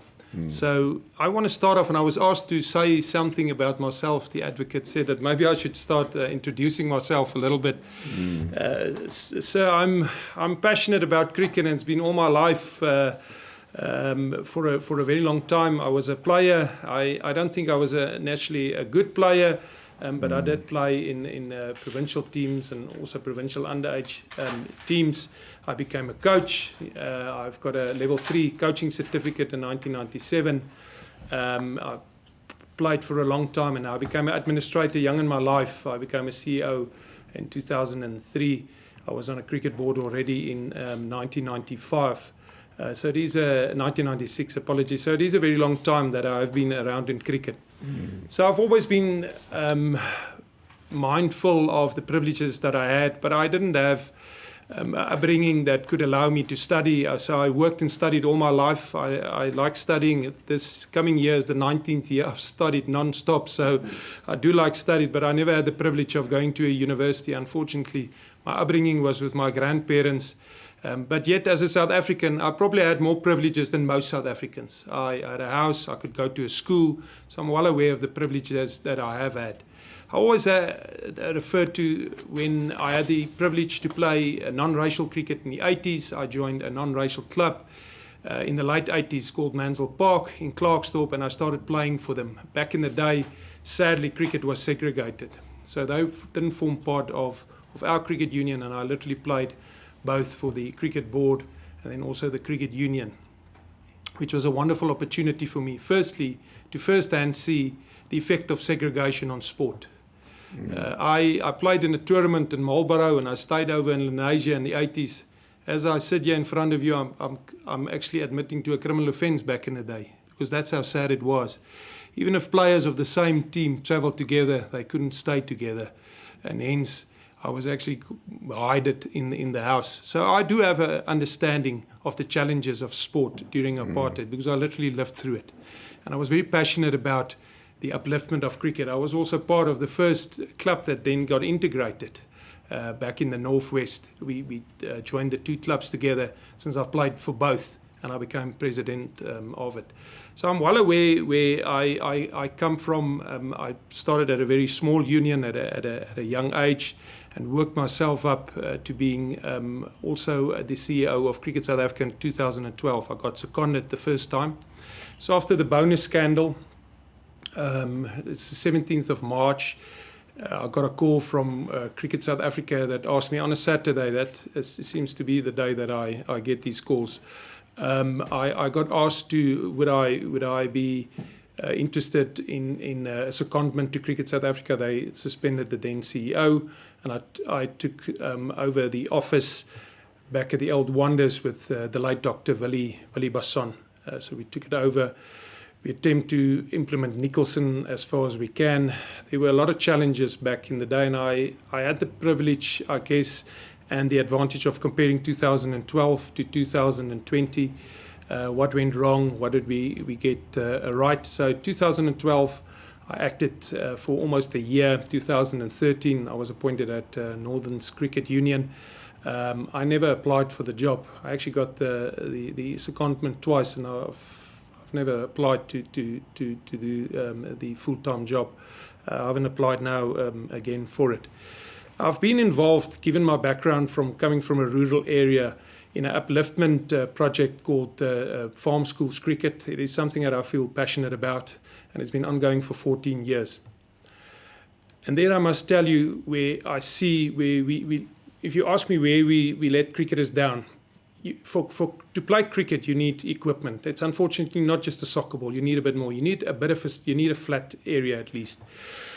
But to properly play cricket, you also need coaching. So for me, it was probably one of the most enriching things that I did, was reaching out to farm schools and let them play. I remember an interview I did where one of the kids were asked, he was interviewed, it was actually on SuperSport, and he was asked what was the highlight of the week. And I still said to them, you must refer to the stadium. I said to the coach, you must refer to the stadium as his highlight, because we want to get some coverage out of it. And I never forget the words he actually said. He said, I asked him the highlight, he says, I've never slept on a bed, I've never had shoes, and I've never been to a movie, and I've never had popcorn and a slush puppy. Now, for you and me, it might sound not important, but that is the power of cricket and the upliftment of it. So if people ask me where we let people down, it's access to cricket. I have advocated it over a long time, even at Cricket South Africa. We got to assess how many people have got access to it. I was also then involved in the Ikazi Cup, which is something that I really feel proud about. The Ikazi Cup is a 50-over match televised between the Lions and the Titans, and we played it in Mamelodi. So it was the first time it was played at the area. It then got moved around a little bit. We had Hammanskraal the last time, and it was also played at the famous Soweto Oval. So why I highlight these things to you, sir, is not to come and say that I did everything right in my life, but to say to you that I do understand the needs of transformation, and I've embraced it, and I've also lived it. And a lot of the allegations actually hurts me a little bit, because, believe it or not, is not what I stand for. And my track record after 18 years in this industry, people know me for who I am. I want to maybe start off with the appointment of myself then and Graham Smith in 2019. A lot of it refers to it. I was in Cape Town on a business trip the Friday and the Saturday. I was at the airport when I got the call from my Titans president, Mr. Tebogo Siku. They asked me would I be interested to do a secondment just for 6 months. They've suspended the CEO. I actually think they suspended him the previous day already. And they asked me, would you do a secondment again? I did agree to it immediately. Problem, to be honest, sir, was I was actually not dressed well. I had to go and buy clothing, and if you look at me, it's not the easiest for me to get a shirt at the airport. So I still they apologize for my attire during such a big press conference, but I did ended up buying one shirt and shoes I only wore once. So I wasn't prepared for it. To be fair, they then say I must fly back. They've got a press conference at OR Tambo, which I did. As I arrived, they announced that I would be the acting CEO for 6 months. I was seconded. Similar circumstances as in 2012. I then met with Dave Richardson, which was there. I know Mr. Richardson from the ICC. He was the previous ICC CEO. I did some work with him at Zimbabwe. He got me involved with Zimbabwe cricket to try and help them strategically, which I did for him. So he knew me. I then asked them after I had a meeting with Mr. Nzani and I had a meeting with Mr. Dave Richardson. It was the two of us. So there were announcements. We literally sit down. We do one-on-ones afterwards, but all the media then had questions. They then announced, if I remember correctly, the Fundunsi investigation as well. So I asked Mr. Nzani, the president of the time Cricket South Africa, what is the priorities? What should we focus on? The problem Cricket South Africa had in 2019 was there was a very bad World Cup where we didn't get through the qualifying rounds. We then had interim coaching staff went to India under Mr. Enoch Nkwe as the coach. They came back and a director of cricket was in the pipeline being negotiated or appointed even before my time. It was in the media that Mr. Smith at the time had indicated he's not interested. That's actually the last thing I heard in the media. 2019 was not a good year for Cricket South Africa. They had a legal dispute with SACA. SACA filed papers in the High Court that they weren't consulted in terms of the MOU they have with Cricket South Africa when we announced the restructuring of the domestic competition. So that was the one problem they had. The second problem, which was quite big, is that in around the 5th of December, Iqbal Khan has also resigned. So all there's 5 independent directors, 3 independent directors resigned. Khan then cited credit card issues, and there was a lot of negative publicity around that. But probably the worst thing that happened was revoking of the accreditations. It united the media. They had a full go at Cricket South Africa. That was during 2019 being under pressure for probably the wrong reasons. I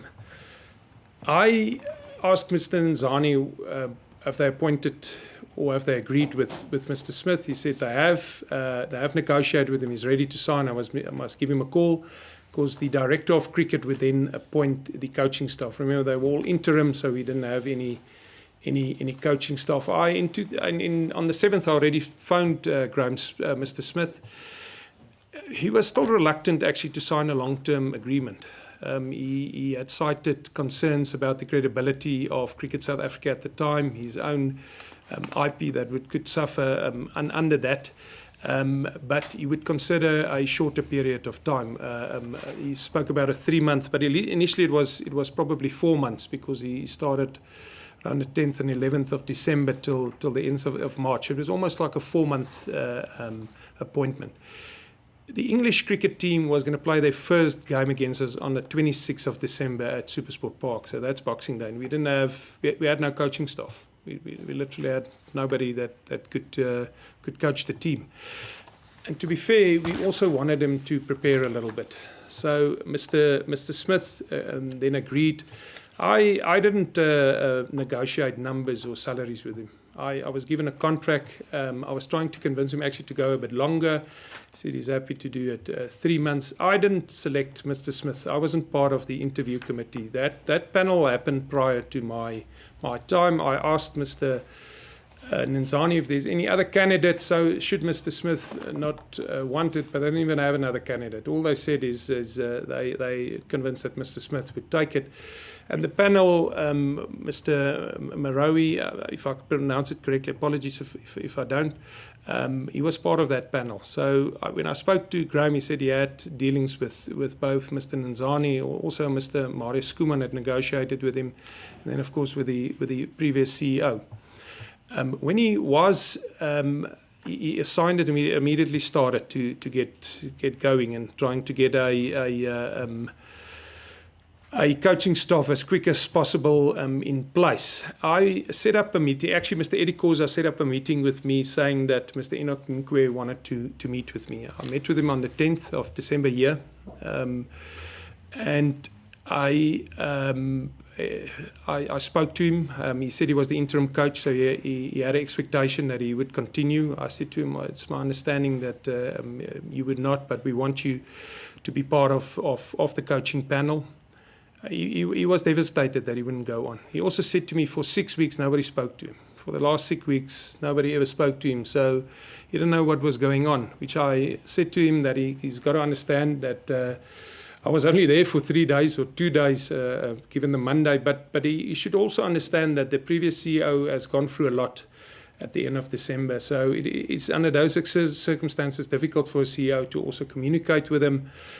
But, to be fair, I requested him, would he consider, being part of it, even as an assistant coach. He didn't agree right away. I then said to him, why don't you come to Cape Town? I'm going to go to Cape Town. Why don't you meet with Mr. Faf du Plessis was the captain then. We're going to have Mr. Graham Smith there. We're going to have Mr. Bark Boucher there. Why don't you all get together and see if you can make this work? Would you please consider this? I've been in the industry a long time, and I know, and I don't want to mention the advisor, but I will, sir, if you require me to do so in private. But I know his advisor. I spoke to his advisor, which said to me, Enoch is really hurt by the fact that he wasn't considered the head coach. I could see it as well. I could literally see he was hurt. I wanted him part of it for a couple of reasons. One is it's good for continuity. He's just been to India. He's a very successful coach. He did well. We also realized that in future somebody like Themba Bavuma would play a bigger role, and he got on well with Themba Bavuma. So he had all the qualities that we wanted in a coach. And like I said, he was involved during the India interim tour. I also don't blame him for having an expectation. I guess if you're in an acting position or an interim position, you do have that. He then flew to Cape Town. He didn't go to the SACA meeting. I set up 2 meetings. One is with SACA at their offices, and the other one was with the gentleman which I just knew was at Pearl Valley. And if I recall correctly, sir, and I might be wrong here, but I think Mr. Smith was actually still on honeymoon, and hence he was at Pearl Valley, and we were going to meet him then. And I was hoping that these coaches, with the director of cricket, would find common ground, and that they would agree, Enoch would agree to go on. I met earlier with SACA. He wasn't part of that meeting. He wouldn't have been invited to that meeting because he's not a member of SACA. That is the first one. Mr. Tony Irish then afterwards wrote action points. I can refer to the, but I want to talk from my heart. You know what I'm saying. I want to tell you what happened because I think it can help you. Mr. Tony Irish then wrote notes to the action points afterwards, and you'll see it will refer to the dispute we had with him. That was it. We then went to the Val de Vie, Pearl Valley, it's actually the same place, Pearl Valley meeting. And Mr. Enoch Nkwe, I spoke to him. We allowed him. I met with Mr. Becker with his contract. It was quite an all-encompassing contract with a lot of duties. That was probably my only concern, is how one person is going to do all of this. But be as it may, I didn't have input into that. I've just been in office for the 3 days, so this must have been drafted prior to where I was. I didn't negotiate the salary. That must have been done by Mr. Nzani and Mr. Skuman. I was well aware that he wasn't going to work less, because they actually sent me an email saying that he's not going to work less than the contracts he had in his hand on that time. You're welcome. Trust me, this is the first time and the last time I interrupt. Thank you. No, you're welcome. But I just wanted to deal with, while you're talking about the salary issues, and indicate, as you said in your affidavit, all what you did was to recommend talking about the value that he was going to bring to Cricket South Africa. And that value you got from a certain Mr. Gungul, or no, sir. There's actually then a later extension where I played a bigger role. Yeah. So I'll come in there. No, I played a bigger role the second time around. No, definitely. I mean, then I was in office for a long time. Okay. But I didn't draft the document. I didn't do any negotiations. Thereafter, I was more involved. But Honourable Ombudsman, I will get to that. As well as we go on. So Smith agreed to it. We then started identifying the rest of his panel. Mr. Faf du Plessis was involved in the discussion. There was a discussion firstly about the manager. I had a discussion with Dr. Musaji, which indicated to me actually at the time that Mr. Molabongwe Maketa was actually identified to take over from Otis Gibson. Otis Gibson was the World Cup coach, sir. And actually, even Mr. Jeremy Fredericks was a possibility for the manager. So I met with Mr. Khomotso Masabelele, which was the previous manager, but was still negotiating his contract. I was actually shocked with what we offered him, to be fair, of the complexity of his role. I was also a little bit shocked what Mr. Enoch Nkwe was earning even as the head coach, because it seems to be much less than what we budgeted for even in 2012. So, but given it must maybe an interim arrangement, we then had to have a whole batting, bowling, fielding, media. Media was quite easy. We had Mrs. Sibukasi Sikunyele. I know her from 2012, fantastic. So she was involved, although they had a rotation policy. They requested her to be the media liaison officer. Mr. Khomotso Masabelela, probably know as Volvo more than his real name, but I sat down with him. I negotiated a better salary. At least we agreed to that. He said that he will continue then as manager. The bowling coach they requested, and if I requested was Mr. Mark Boucher, which Graham Smith now appointed as the coach. Mr. Boucher then requested he wanted Charles Longeveld as the bowling coach. Charles at the time was the bowling coach of Bangladesh, so I had to phone Bangladesh CEO and ask him to release him out of his contract. He wanted Justin Ontong as a fielding coach.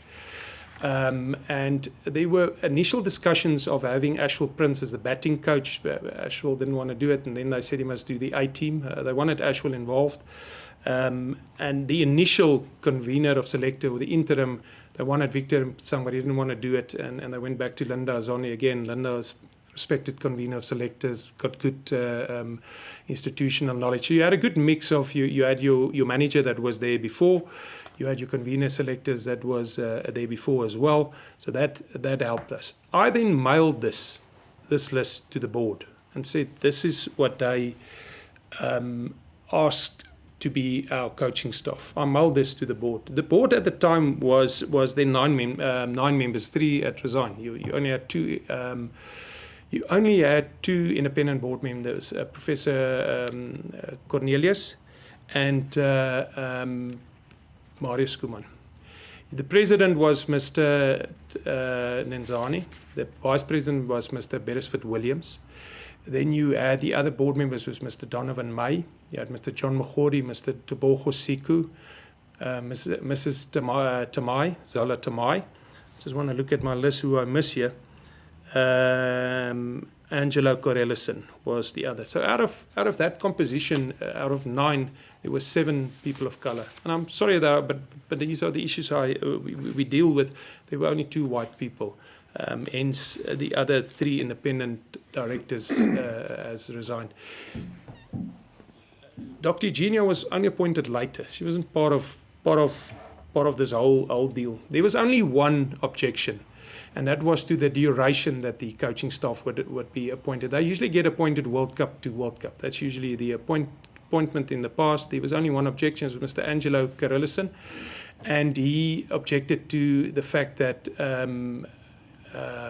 Mr. Smith he himself wasn't even that long. He was only signed for 4 months, and he is appointing people for a 3-year period. Hence, I must be honest, Professor Steve, is it Cornelius? Do I pronounce it correct? Professor Cornelius then said, look, that is best practice, we got to back it, and the board back it. So the appointment of all that staff, all of them, not just Mark Boucher, happened more or less the same way. And it was approved by the board. That is how it came about. I wasn't part of the panel that then selected Mr. Smith. So Mr. Smith's contract then would come up around the end of March, which we then started negotiating. So Mr. Smith now do a longer contract. Here I was called by the president and Mr. Marius Kuman asking me, what is the value of having Mr. Smith there? That is one, because it is a big appointment in terms of employment, the employment fee we were going to pay him.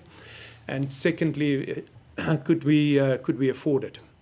Now, on the value of Mr. Smith, I think his biggest value for me, which I experience, is that he could positively influence India to give us more content. And so I'm also, again, happy to disclose these numbers. I'm just careful of confidentiality and contracts that I've negotiated with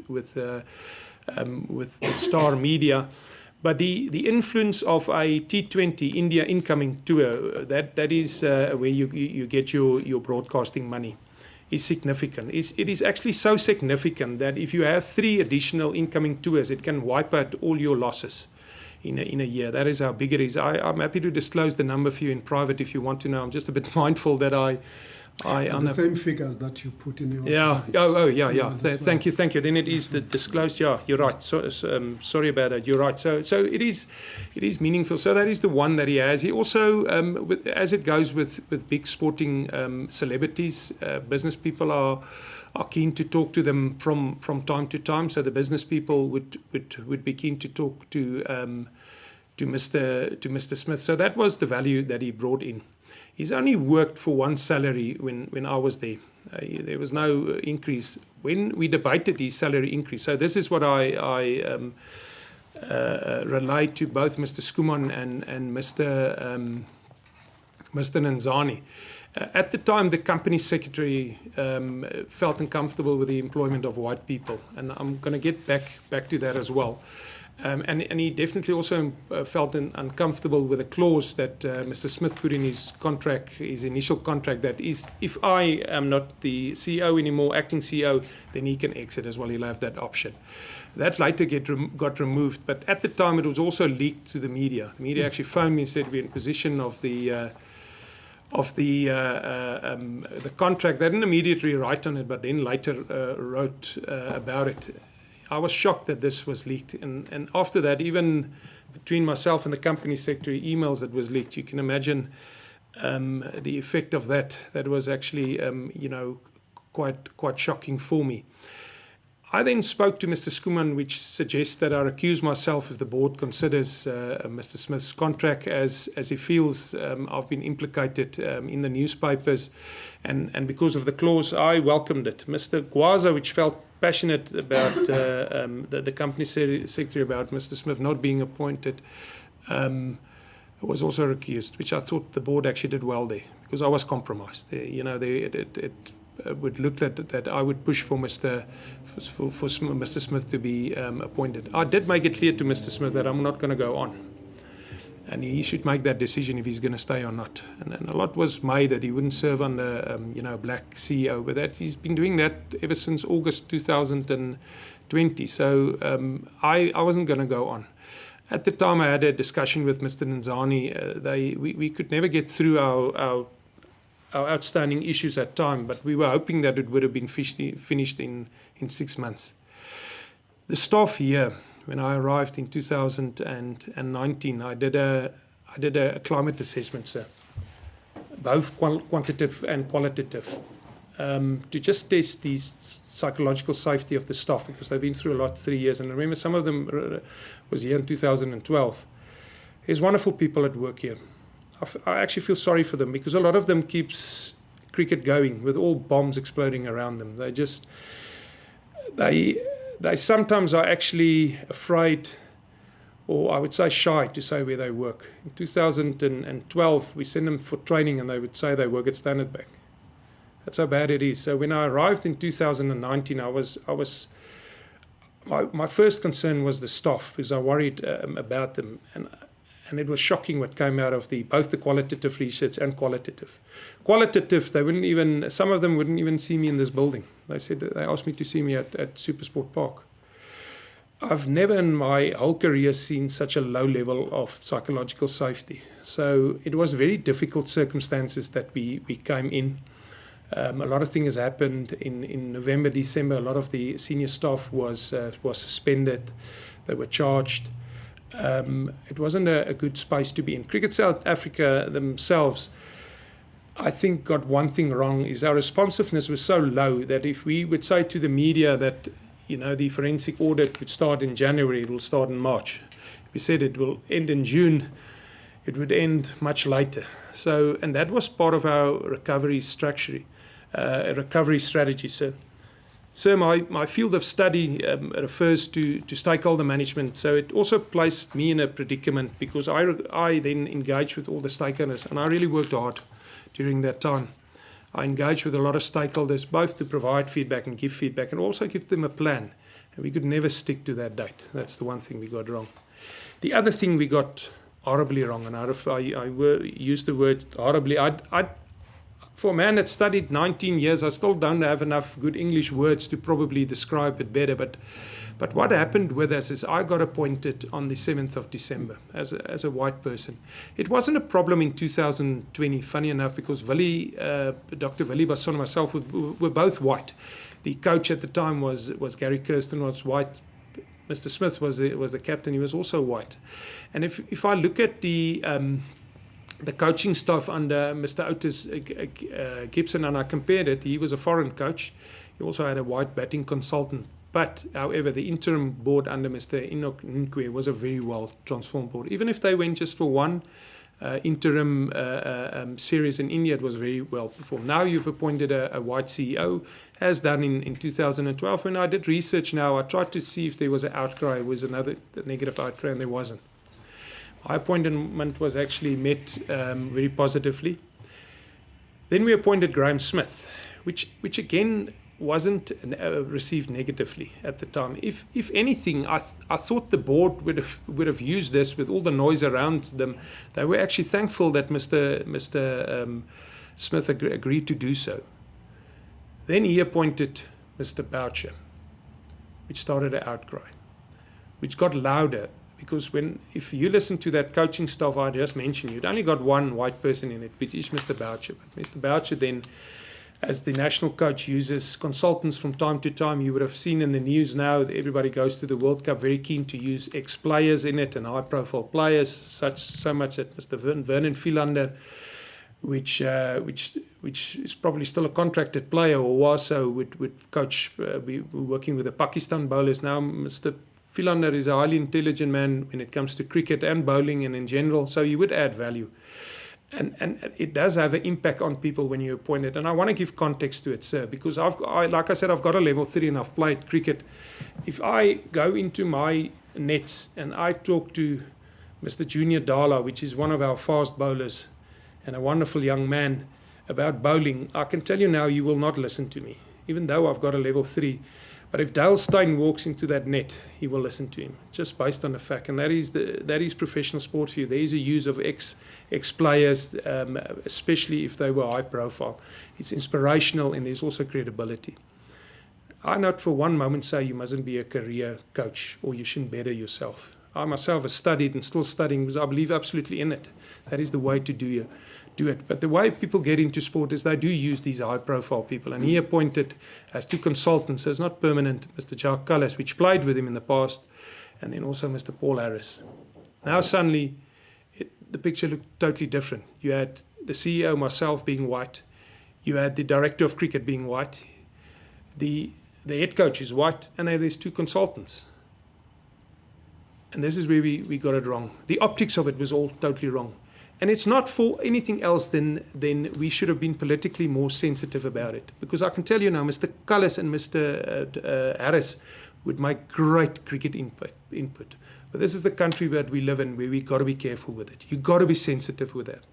We did not anticipate this outcry. Then, as if we haven't done enough, Mr. Demba Bavuma was injured for the first test, but dropped for the second one in the New Year's test.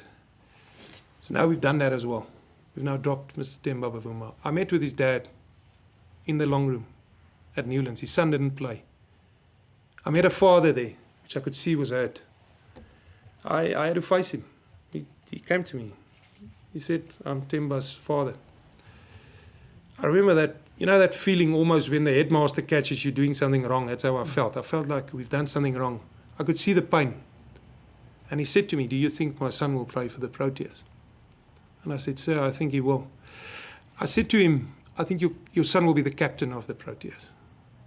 We had a very civil conversation. As long as you just indicate it's not a lie detector. we had a very civil conversation, Mr. Bavuma and myself. But I could see he was disappointed. He was also trying to tell me something, that in this country, when we do things like that, the majority of South Africans don't appreciate this. They don't. When his son became captain, he phoned me. For that I respect him. He phoned me. And he said, Dr. Faul, my son is now captain. You said he'll be captain. And I heard the joy in his voice. So for that, I'm also thankful. For that, I'm also thankful that we are South Africans. You can imagine how he would have felt when his son didn't make the team. So those are the things I had to deal with, which is something that I regret. We should have been emotionally more intelligent around it. We struggled to probably anticipate the outcry. It was a huge outcry. Now on the top of that, we've now gone through this. BLM comes. People come out and says, just based on my skin, I was discriminated against. We had to deal with that as well. It was a very difficult time in our lives because we had to defend all these appointments. Now, Mr. Cullis and Mr. Harris were only consultants, so they come and go. They've now appointed Mr. J.P. Dumini, fantastic player, fantastic human being. He's played in the World Cup, so he hasn't got a coaching record per se. But he will bring a lot to them because he was there. He'll bring that credibility. The eyes got to go up when he's a coach, and I've seen it in my life. I've been privileged to work with career coaches, fantastic career coaches, won me a lot of trophies. And I've worked with high-profile coaches, as Mr. Boucher, which also won me a lot of trophies. And there's a place for both of them.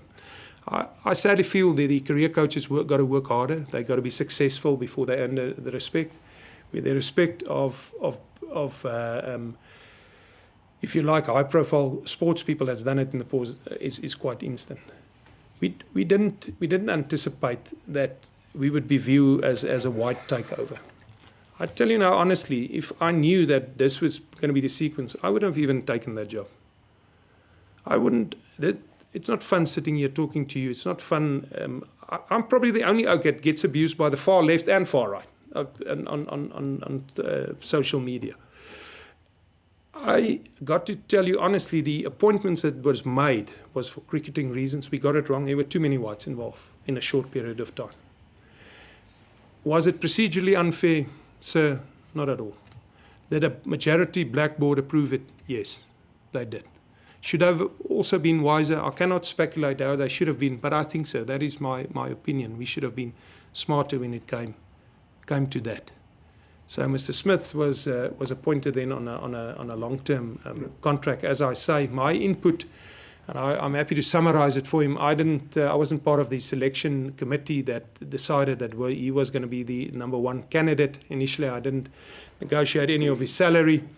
I had an input when it comes to the value he brings to the organization. I was one of almost the whole exco to comment on it. I've got an annexure in there that will indicate the salary. For me, it's changed. It stayed the same. The argument was just that he could earn more, so that was consistent. I never gave him a illegal increase. And then the president of the then president on the 1st of August in a media response actually said that Graham was appointed the correct way. So Mr. Chris Nzani actually went unpublic. I also am aware that the interim board chairman on a radio show also confirmed it. So there was no procedural unfairness or anything underhand to that. That we probably got to admit that you had too many white people at the same time. That I can agree more. I could not agree more to that. But we weren't dishonest about it. Honourable Ombudsman, I wanted to start with that. To I think that's probably the most important and the context that I want to give you. But I've made some notes just to make sure that I cover all the allegations. If you mind, if I am advocate, if I can go through that as well. Dr. Faul, may I just clarify the order in which you want to give your evidence? Would you like to just testify and give all the evidence and ask questions after, or can we? I prefer that.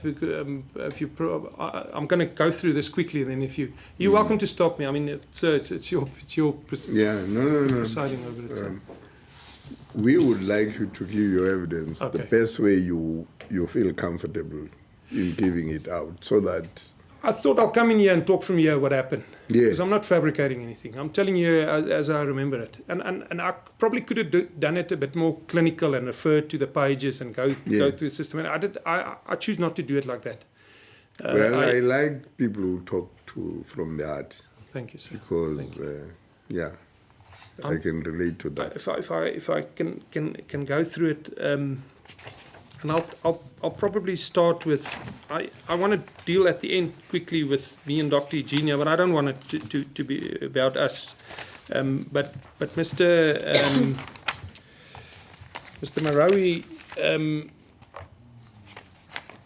claims I spoke to my appointment, but he also said that I was one of 4 CEOs, and I tried to convince CEOs, to be obstructive in terms of a 100 million rand television deal that he did, convince other union CEOs to undermine Mr. Tabang Marau. That is just not true. We had a meeting of 4 CEOs. 3 of them are SuperSport CEOs, so SuperSport's got a share in it. It's us, the Western Province, and the Dolphins, Durban. And it was hosted by Mr. Greg Fredericks, which was up here. And the problem with the MSL, which was the T20 competition at the time, sir, is that it was a standalone competition, and our sponsors couldn't get any coverage through it.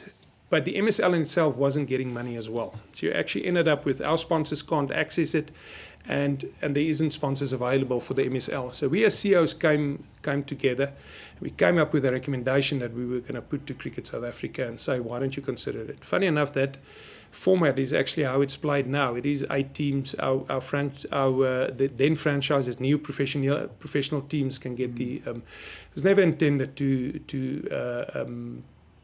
undermine anybody, and I didn't initiate this. I can tell you, it was actually hosted at the Wonders, and I've attached the outcome thereof. It was that we wanted to take it to Cricket South Africa for consideration, and it is I was also the Cricket South Africa CEO, so affiliate CEOs got a vested interest. They would look at things what will suit them. That is true, and I can understand why Mr. Marau was angry about this meeting, because he would think, listen, I'm putting together the MSL. This is how you're going to work it. Now you 4 get together and you come with a different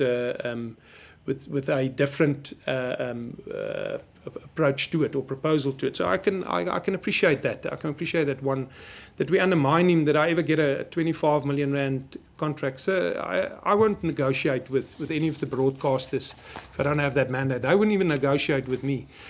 I'm very.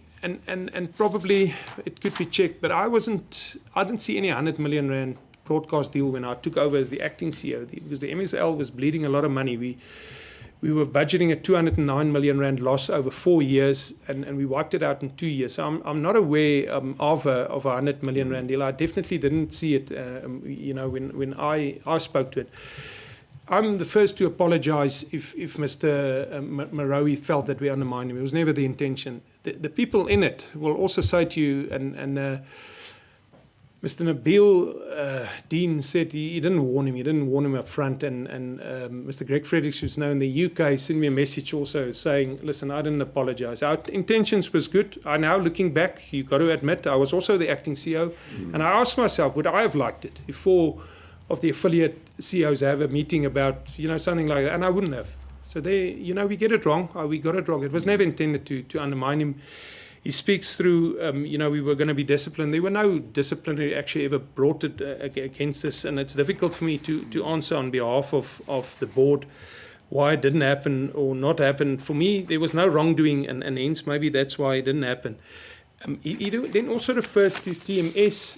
He said TMS got 3 million rand over 2 years under me, and he also says that his signature is not on the contract. That is correct, but the contract was signed 20 March 2019 by Mr. Apia, which was then the COO, later got suspended. So it wasn't under my term that this contract happened. What actually happened is the contract was going to be renewed, and this person was still doing government liaison. I actually questioned it because it was a big amount per month, and I didn't see any return on investment. I also couldn't understand what liaising he's doing, so I questioned it. And what happened is he said, no, well, I still did a bit of work for you, so you got to remunerate me. I then sat with the company secretary. I phoned Mr. Chris Nzane and says, how do you want us to handle this?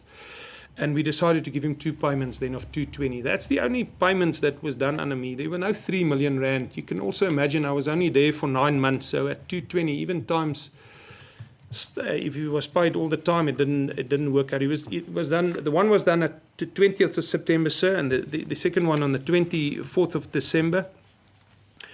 Mr. Marawi then basically claimed that the media treats him different than they treat me. I unfortunately got to admit to you that I also get treated badly, and this is the office that you're in.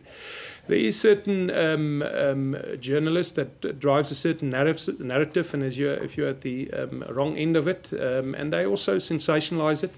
However, sir, as stakeholder group, media as a stakeholder group, I've always phoned them back. I always try to be honest with them and transparent as it's not always possible, but as transparent as one can. I do think the revoking of the accreditation played a big role in the media turning, because it united the media against him. But he doesn't definitely have some support in the media as well. But I wish that claim was true, sir, that I only receive positive media attention. And unfortunately in this office it's not the case.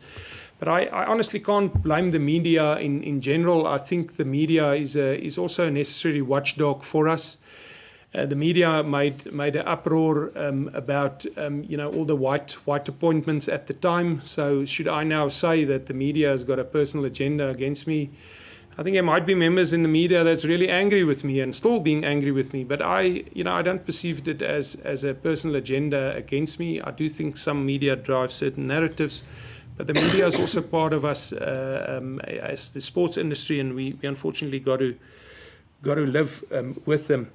The SACA meeting, Mr. Ramela, I referred to. I honestly think he just got the Cape Town meetings a bit confused, and I can see where the confusion could come from, because there was a meeting with SACA, but there was a meeting later where Mr. Enoch Nkwe, I think he refers to, was surprised that Mr. Enoch Nkwe wouldn't arrive at the meeting, but he was in the next meeting, so he's not a member of SACA, we wouldn't really discuss it. It's actually quite a tense meeting, because we asked SACA to be part of the new committee that's going to look into the restructuring of Cricket South Africa, and they refused. They actually said, we're not going to do it, we've got to rescind our decision, which happened afterwards. Dr. Faul, sorry, just for You're clarity welcome. of the two meetings, was Mr. Nkwe in the meeting where you had informed everyone that you would be appointing Mr. Smith as the director? Was he in that particular meeting? Mr. Smith was already...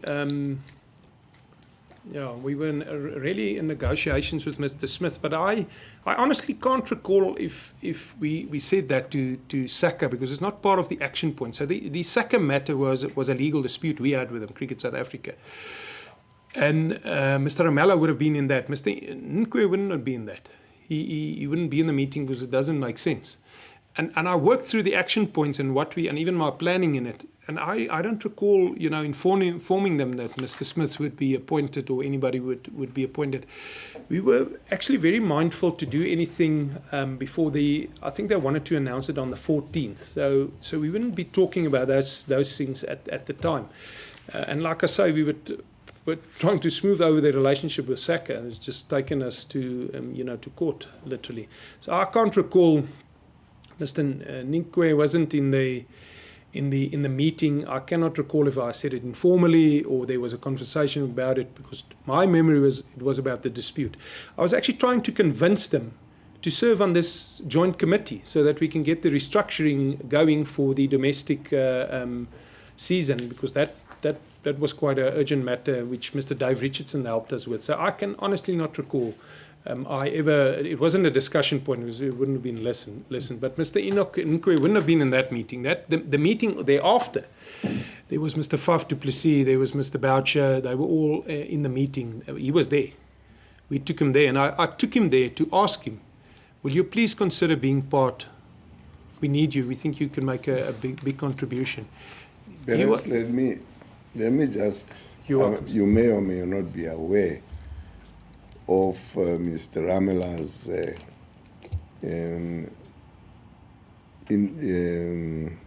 affidavit, which he submitted to us, and he discusses this thing, this whole incident, under the head white privilege. Let me just read paragraphs 13 and 14, and then you can make comments in regard thereto. He says, in 2018, the then CSA board under President Chris Nenzani, suspended Mr. Tabang Morwe as CEO and appointed Dr. Jacques Faul as acting CEO. On my way to a commentating gig in Durban, I received a phone call from the then acting head coach Enoch Nkwe. He wanted to find out if, as president of SACA, I would be present at a meeting he had been called to attend at SACA offices in Cape Town the next day. He advised me that the acting CEO, Dr. Faul, had invited him to a meeting at SACA offices in Cape Town to address his future with cricket, given the recent leadership changes. I was not invited nor aware of this meeting. However, I immediately contacted the SACA offices and inquired about it. As a result, I was on the next flight to Cape Town to attend the meeting. And then the last paragraph for this part, which I would like to get your responses to. He says, present at this meeting were Tony Irish, David Becker, Andrew Bretsky, David Richardson, and Dr. Faul. But to my surprise, Enoch Nkwe was not present. And then says, Dr. Faul informed the meeting that he was appointing Graham Smith as director of cricket, who in return had demanded that he would only work with Mark Boucher as head coach. Therefore, the then acting coach, Enoch Nkwe, had to be demoted to deputy.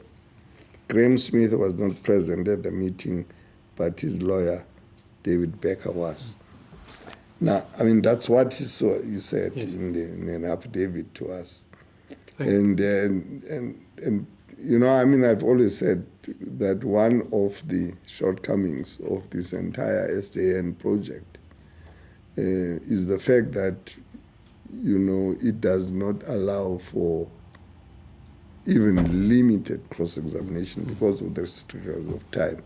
Because in cross-examination, people can actually get to know what exactly you mean by that. Yes. The nearest we could do, which is the nearest to fairness, is for us to create a platform, which is this platform, for you who is being mentioned to your detriment in the manner in which I have indicated by reading this part of Mr. Samuel Ramela's affidavit. Yes. For you then to have a response and how we deal with, obviously, what might end up being conflicting versions is something that is going to tax us, but that's the only method that I have at the moment. But thank you, sir. I don't want to digress too much away from what Ramela said, but you are now welcome to thank you, and respond there too. Thank you for, because that'll also structure my answer a little bit. The one thing of talking about it from the heart is you're not all that structured, but the Graham Smith never said that he demands that if Mark Boucher doesn't work or is not appointed, he'll leave. He never said that. He never said that to me. He never demanded it as well. That I can state to you as the truth. He's never demanded that.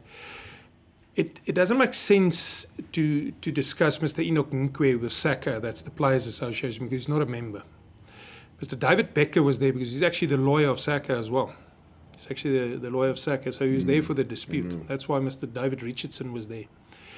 He would have been surprised because Mr. Enoch Nkwe wouldn't have pitched up for that meeting because he wasn't invited and the meeting had nothing to do with him. And if you see my annexure that I filed, there's the discussion points, which clearly indicates the dispute, the High Court dispute we have against them, and also the committee. So that was the order of the business. For me, sir, it just didn't make sense for me to go to them and even give them these information because it's got nothing to do with them. They were a players' association. They were a clear players' dispute.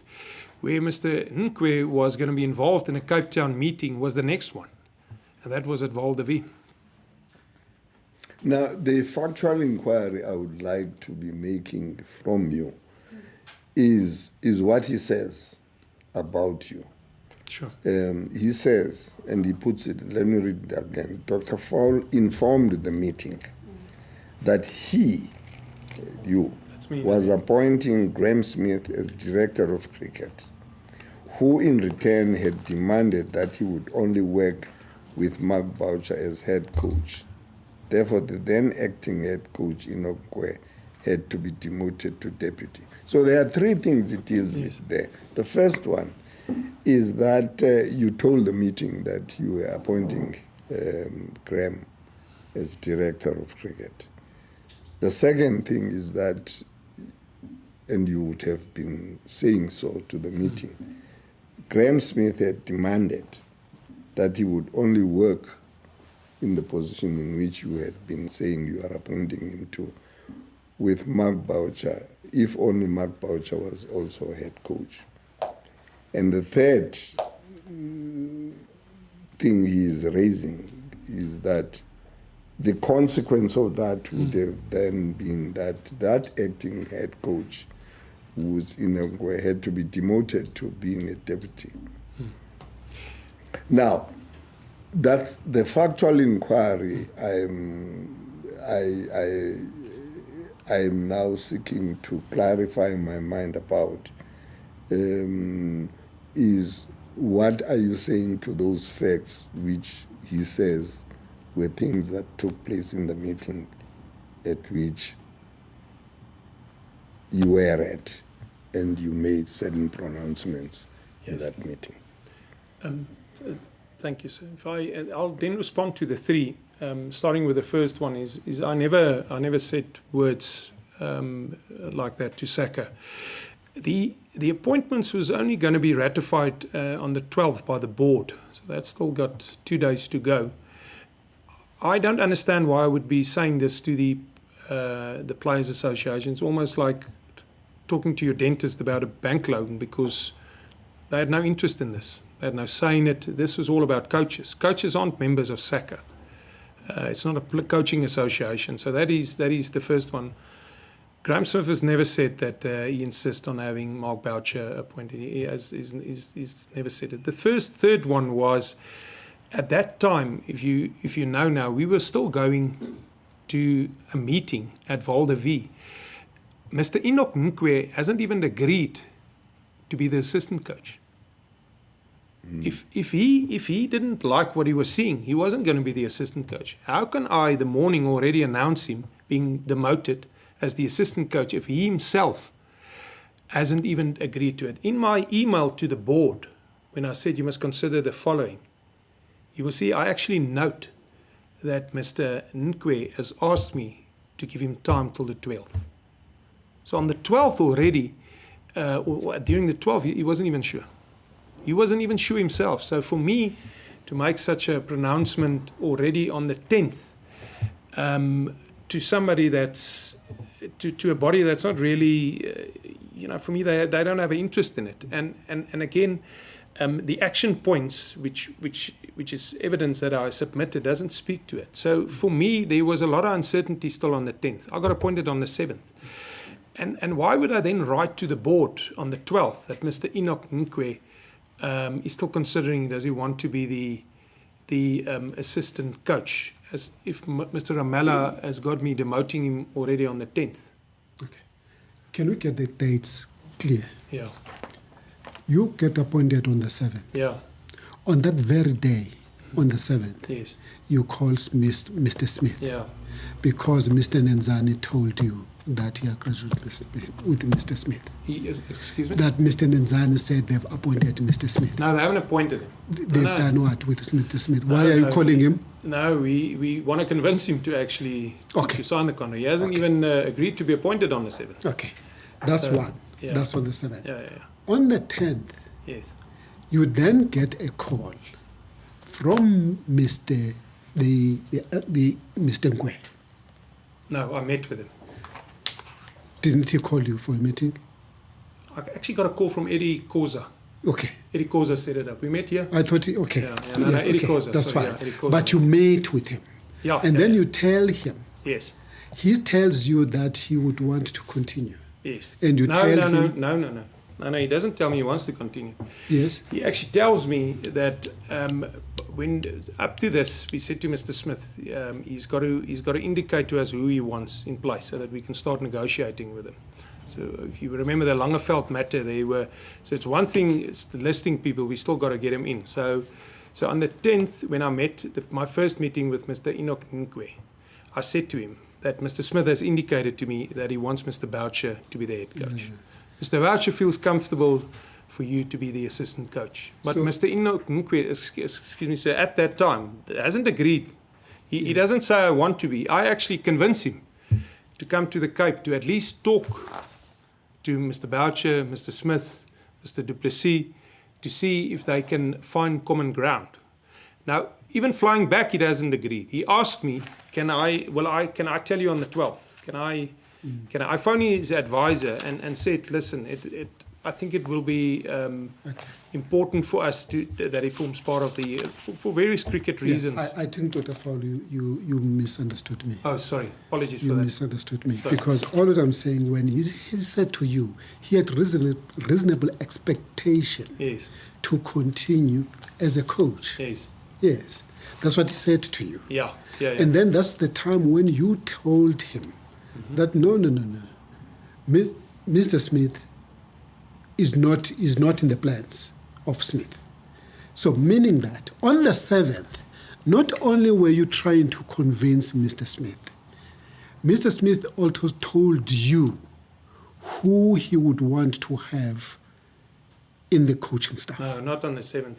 When did he tell you? Maybe after that. The 7th was actually would you sign? Even because if you it's for a mentioned short term? only one date when you spoke to him. You spoke to him on the 7th. No.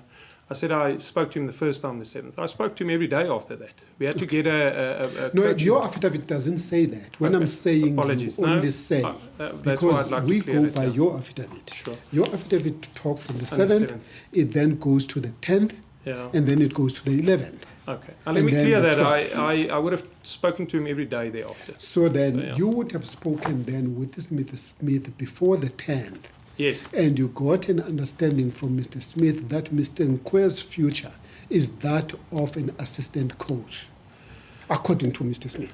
Yeah, probably a bit later. I can't remember the exact date, but from the 7th on. 7th, but we were still before the trying 10th. to. Sorry? Before the 10th. Yeah, definitely Yes, before. But the 10th, yes. I already know he was Yes. He was not gonna be. No, you're right. Yes. The 10th, I already know he was not gonna be the. Before that, Mr. Smith had already come back to me. So my instructions to Mr. Smith was a two-way instruction. First was, please consider signing a contract. He came back. He said he'll do it short term, and then immediately you got to come up with a coaching staff. You got to give me names that we got to put forward to the board. Plus, if there is issues such as with Mr. Langeveld, we need to sort it out.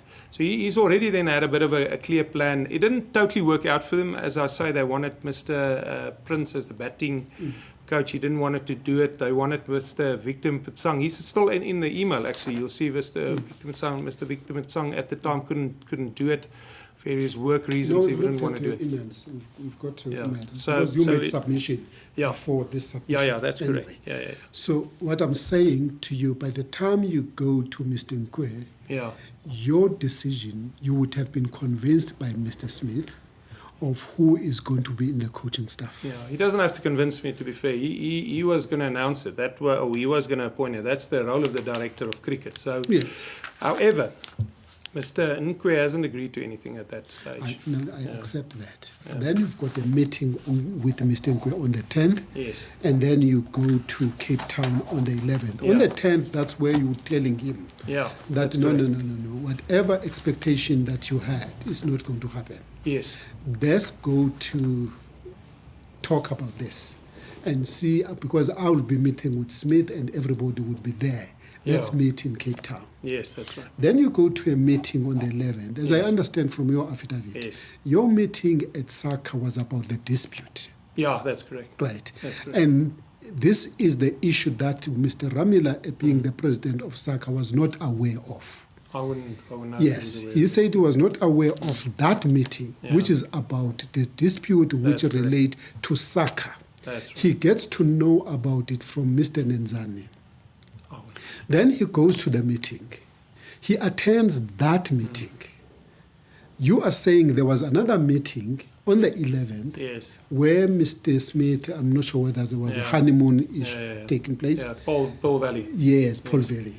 Then how would then Mr. Ramila know, because Mr. Ramila did not attend the Paul Valley meeting, did he? Mr. Ramila? No, he wasn't in the Paul Valley. He was not in the Paul Valley. So is he creating the story when he says in that meeting the issue of Mr. Smith's appointment was raised? No, because he was not present in the second meeting which you held on the same day. Yeah, so my testimony to it was it wasn't raised because it didn't make sense. As I have testified before, SACA is a players' association. It's got nothing to do with coaches. And at the time, if I were going to pronounce that Mr. Enoch Nkwe was going to be demoted to be the assistant coach, Mr. Enoch Nkwe at the time didn't even agree to it. So the factual situation could have been that we would have had a different assistant coach, because that only got approved on the 12th. And in my letter on the 12th, which I wrote, the email I wrote to the board, Mr. Nkwe has requested me to give him a chance till the 12th to agree, should I be the assistant coach or not. So firstly, I deny that it was discussed in that meeting. And I mean, we contradict each other. Yeah, I respect it, but I didn't say it. And why I motivate it is I wouldn't even pronounced it because it wasn't a factual situation. He could have not even been demoted. He couldn't have said to me, I don't want to be part of this. Because he was devastated. He had a like any acting position or interim position, I think you have a certain expectation to be the permanent CEO. In saying that, I never had the expectation to be the permanent CEO here, that I can tell you, but he did say to me, he did convey to me, listen, I was the interim coach. For 6 weeks, nobody spoke to me, nobody, I don't know where I am. And to try to convince him to be the acting CEO, I took him to Cape Town. That's where he went. He wouldn't have been, why would he be in the SACA meeting? That's why Mr. Ramela, to my mind, was surprised that he wasn't there. And if you look at the discussion points, it doesn't cover him. And I also say it is strange that I would pronounce it with him not even agreeing to it. Dr. Faul? Yes.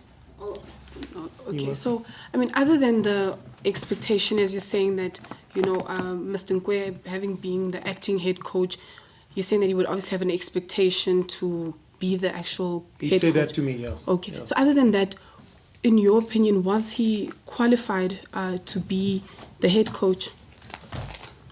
He had a very good track record as a provincial coach. He didn't have a good series in India. And that I understood. I asked him, why wasn't he considered? And he didn't have a good series in India. And Mr. Smith himself said they needed a hardened cricketer. Mr. Boucher was coach of the year twice, and he probably won a similar amount of trophies than Mr. Enoch Nkwe. Mr. Enoch Nkwe, I know well. He played with me when I was at the Lions. That's where I started my career as an administrator. Mr. Boucher probably had a more senior profile as a cricketer. He was a well-celebrated cricketer, and I think that was their hope, that he would inspire people. I cannot talk for Mr. Smith why he appointed him. I can only relay what he said to me. You probably will have 4 oaks that couldn't be a head coach. You have 4 at the same time. Coaches, for me, timing is also important. We had a career coach which was a scientist, and the people that we considered at the time, some of them were more qualified, but we wanted somebody that could put structures in place. That was what we look at, and he was very successful. When the Titans did really, really well, we needed somebody like Mr. Boucher that could inspire. Eyes can go up. There were a lot of people praying for the Protea, so they would look up to him. So there's many considerations, but there could be more than one person that could be the head coach. I've interviewed, and I thought any one of the 3 or 4 could be the person that can take us forward. Timing is very important. At the time, which phase are you? Which coach do you want? It's not a perfect science as well. I think they get it wrong. the brutality of international professional sport is such that if you and me appoint a coach and we play a game, one of the coaches are going to lose. There's actually no place to hide. I'm going to use an example. You'd have Russell Domingo, which is a very good coach and has done well for himself, Bangladesh coach, appoints the batting coach being Ashwell Prince, his friend. They came from EP, he's played for the same club. Mr. Prince, probably not the most successful coach when it came to win trophies. He did produce a lot of players. He appoints him then. I guess it could be argued that, is he the correct candidate? Yet he's done well. He's in Bangladesh now. He's done really, really well. So you take a chance when you appoint coaches. There could be more than one that is right, that can play. For me, it's probably a question is what will inspire the players now. What will make us play better? They came from a bad World Cup. We didn't go through the qualifying rounds. They had a really bad India tour, which didn't help them as well. So, but it's probably Mr. Smith, which has played, for many years and worked with many coaches. That's my assessment where it came from, why they appointed Mr. Boucher. If you ask me, I also appointed Mr. Boucher at Titans. So I rate him as, otherwise we wouldn't have appointed him. He done well for us. He won a lot of trophies for us. We got a lot of respect for Mr. Nkwe. What are the requirements? I hear this international cricketer. What are the requirements to coach the national, based on the precedent? No. People who were appointed before Mr. Boucher. Yeah. What qualifications in terms of levels of coaching they had? Yeah, it varies. So it would vary. Some would have high qualifications, others not. Others would just come out of the system. Who didn't have qualifications? Sorry? Who didn't have? Let's talk about... Before Boucher. Before Boucher. Boucher's got qualifications. I don't think he's got a level 4 or 3, which again might be the issue. When I was there... No, it isn't an issue. Yeah, so when I was there were definitely use of coaches that didn't have formal qualifications. And I'm not sure about JP Dumini now, but he's used as a coach now during the World Cup. And I'm sure I cannot sit here and work through everybody's qualifications, but, professional cricket players and other players, they get fast track. I don't think somebody like Vernon Philander will have a level 3 or level 4 as well. What if because the sentiment which is being expressed here is because you had to ignore all those qualifications simply because Mr. Boucher was a friend to Mr. Smith, and also the fact that Mr. Smith is white. Yeah, so I didn't appoint Mr. Boucher. Sorry, yes. Yeah. So I can't comment if you appoint him if he was his friend. You've got to ask him because he made the recommendation. But he also did it. The board also approved it. So the board also looked at it. They had an overview on it. So it wasn't Smith alone that came and said, I want Boucher. And the board was asked to comment on it. And there was a comment. So nobody on the board that's got this oversight duty to look at it, that's actually got to approve it. So that was within the board's right to say, listen, we think Mr. Boucher doesn't have enough qualifications, or we think Mr. Boucher is only appointed because it's his friend. They had that. I sent it to them. I said, listen, these are the people that was going to be appointed. They had that oversight duty. So the questions that you now ask, they didn't ask. They did not ask. They did not at the time thought that was the only reason he appointed him. I've got to be honest, to just appoint somebody at that level as your friend, and I use Ashwell Prince as an example. So you can imagine there must be some batting coach in Bangladesh being unhappy if some South African from the same club of you get appointed in Bangladesh and you're friends. But there's nowhere to hide at that level. You'll be found out. I can tell you now, it's a rough road for it. On that level, Mr.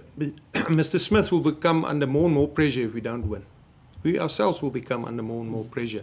The coaches themselves, professional sports reported every single game. It's probably not the environment to do somebody a favor because you're his friend. That I got to be honest. Yeah, as I understand, which is a valid reason that you put forward for the appointment of Mr. Smith and Mr. Boucher, or everyone who was in the coaching staff at that time, which is on the, because you say you were left within 19 days. Yes. So Probably less, because you can't really come to the game and meet each other the first time, not play England, you know. So you were, I've got to be honest, it was so desperate. We actually worked day and night to get this. No, the place. 19 days you counted from the day when you were appointed, Yeah. which is from the 7th to the 26th Yeah, but of December. yeah, what I'm saying is you can't arrive match day and then start playing and meeting each other. Professional No, sport also that's not, doesn't work like that. Yeah. Dr. Faul, we're talking about the appointment. Oh, okay. Yes, the appointment. Yes. You are counting 90 days from the time when you were appointed, because one of the the mandate that was given to you was to sort out the coaching staff. Was to sort out Smith, and he must sort out the coaching staff. The director of cricket appoints the coaching staff. That was Can I his take mandate. you to the paragraph that you are saying? You're that? welcome. It's paragraph 11.7. Yeah. Okay. 11? 11.7. Yes. I can talk you through it. So Mr. Smith was going to appoint the coaching staff, which I then got to relate. I would, of course, help with the coaching staff, as I indicated with Mr. Charles Langeveld. But it was not my duty to appoint the coaching staff. That is the duty of the director of cricket. It's in your affidavit, Yes. Page 24. page 24. Paginated, yeah, newly paginated, page 24. Page 24. Where is 20? You said 11 point? 11.7. We therefore only had With the- 19 days yeah. to appoint these coaching staff members. That's Yeah. correct. Yeah. No, For the no, team there's- to get- No, where with the one that I'm looking for, Chair, is sorry, it's 11.4. Can you go to 11.4? Sorry. Yes. I flew back to Johannesburg and met at the airport. And during a press conference, I was announced as the acting CEO.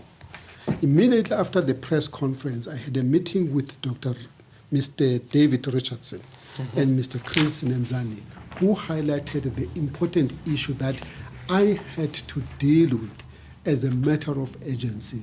Amongst them, others, the appointments of Graham Smith and him appointing a coaching staff. I think that's what I said. And him appointing the coaching staff. I mean, that's what I actually said. And him appointing the coaching staff, not me. It's actually written like that. That is my actual testimony. So what is then your role as the CEO in the appointment of the coaching staff? So the way it would have worked is Mr. Smith would have met with Mr. Faf du Plessis, which was the captain at the time. And they would come up with a coaching staff. I said we got to forward it to the board because they got to approve it. But in appointing this, you got to get them contracts. So you got to get Mr. Smith's not going to draft contracts. This is where the CEO comes in. It's an administrative support function for it. He's not going to draft contracts, Mr. Smith. We got to do it from the office. There's also sometimes issues like with Mr. Langeveld. Mr. Langeveld at the time was actually contracted by Bangladesh. So this is where I come in. But it was the duty of the director of cricket. That's actually his main. That's his role. He appoints the coaching staff. They also report to him. All right. So of course I had an oversight duty. Of course I would help him. Of course I would help if we need contracts. It was sent to him from the office. But he's got to actually come up with them because that is his forte. That is his field of expertise. If it makes sense. Dr. Faul, what processes or procedures did, if you are aware, Mr. Smith follow in the appointment of Mr. Boucher? No, so look, they'll head on them. You didn't have enough time to advertise as a start. There's no way that you could have had a process. It was probably everything was left a bit too late. It's not ideal. Let me tell you now, it's not ideal to do it like it. You would like to have a process where it's advertised. You look at different candidates. It's much more transparent. But you literally, it was left so late because it was in chaos that they had to appoint people before England, and you couldn't have another interim. You just had an interim. So after the World Cup, they already had an interim. So you couldn't have another interim. The other problem that you have with sometimes with interim, you're actually asking people to give up a job to come and coach, because you would have had England, Australia, next to each other. So at some stage they've got to make a call and say, look, let's appoint them. But it's not an ideal process, if you like. You want to advertise not just for the reason of looking at candidates, but also for transparency, isn't it? We wouldn't be answering these questions in such a difficult way, if you like, if there was a fair process. I got to be honest, the process where Mr. Smith was appointed seems to be a better process, if I understand it. It was advertised. I also understand that there was negotiated with him beforehand, but that's probably a better process. You know, you have an interview committee, you have a panel that appoints the top candidate. That was just not possible in December. And it's also not, you know, something that the board raised. The instruction was get a coaching, a panel or coaching staff in place. That's how it happened. Through you, Chair, I just want to find out how far is he with his... Can I? Sorry, I've got a few more points. Sorry, So before you move on, Dr. Faul, sorry, Chair, because at the end of the day, the Chair always emphasizes why we're here. The Chair has to investigate the extent to which racial discrimination has played a part within the cricket structures. So, you know, it's important that we understand on what basis Mr. Nkwe, as a black person, was overlooked, overmarked, on what basis was Mark Boucher appointed over Mr. Nkwe. So I think, you know, if that can just be clarified, you know, the extent to which racial discrimination, if any, played a part in that appointment. Because as you say that Mr. Boucher didn't have the relevant qualifications in terms of the level 3 or level 4 coaching. Look, from my side, there was nothing that I could see. It was a consideration, what does the team need now? And the team's been sliding. The team has done badly. The team, I think if the team did well under Mr. Nkwe in India, it could have helped. But here I got to actually come up for Mr. Nkwe. India tours is a tough one. The Indian team now is very strong. The conditions are much different. But, you know, they didn't do well in India. So there wasn't, I think they were looking for an inflection point. You had difficult incoming tours in England and Australia. They actually won the first test under Mr. Boucher, but thereafter, you know, had mixed successes. He's been very successful of late going into the T20 World Cup. He's won, back-to-back very important series. It's actually, I count, if you count Ireland, it is 3. So I think the consideration at the time was what will make us win. You must also remember that a coach, it cascades down. So players also feel it. When they lose, it's not like you and my job, although I feel my job today is also a bit difficult. But their jobs are, it is traumatic when they lose. My job I think, sir, you've got the most difficult job, I must, and I wish you well. I think, honestly, at the time, and if you ask me, that I sense any racism there, I think they needed an inflection point to turn this team around. That's what they looked at. And it does happen sometimes then. They go back to your international high-profile players in the hope that they will inspire them and turn them around. That's where I have a problem.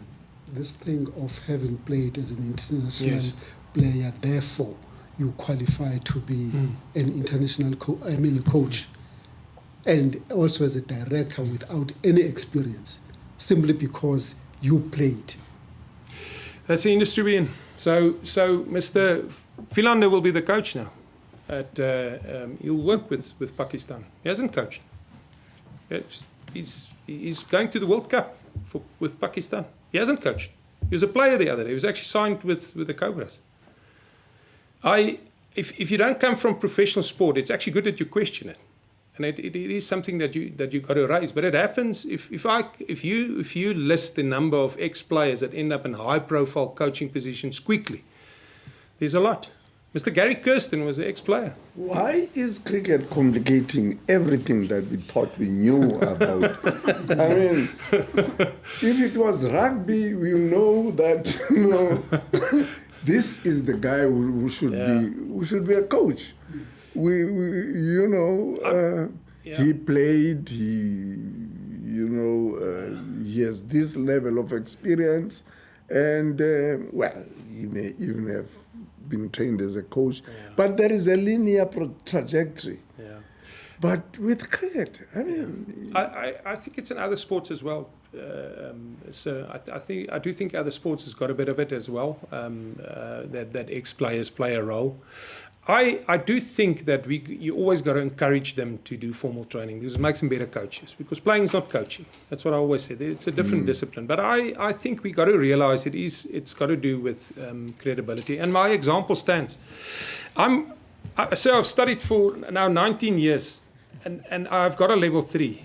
And I was actually a good coach. You wouldn't believe it. And there's nothing in here to actually that I can actually now before you take me on. But I promise you now, and it's maybe an unfairness in the world. If I go to Junior Dalo, which played for the Proteas, he bowls quickly, and I say to him, Junior, you understand? I've got a level 3, and I've coached.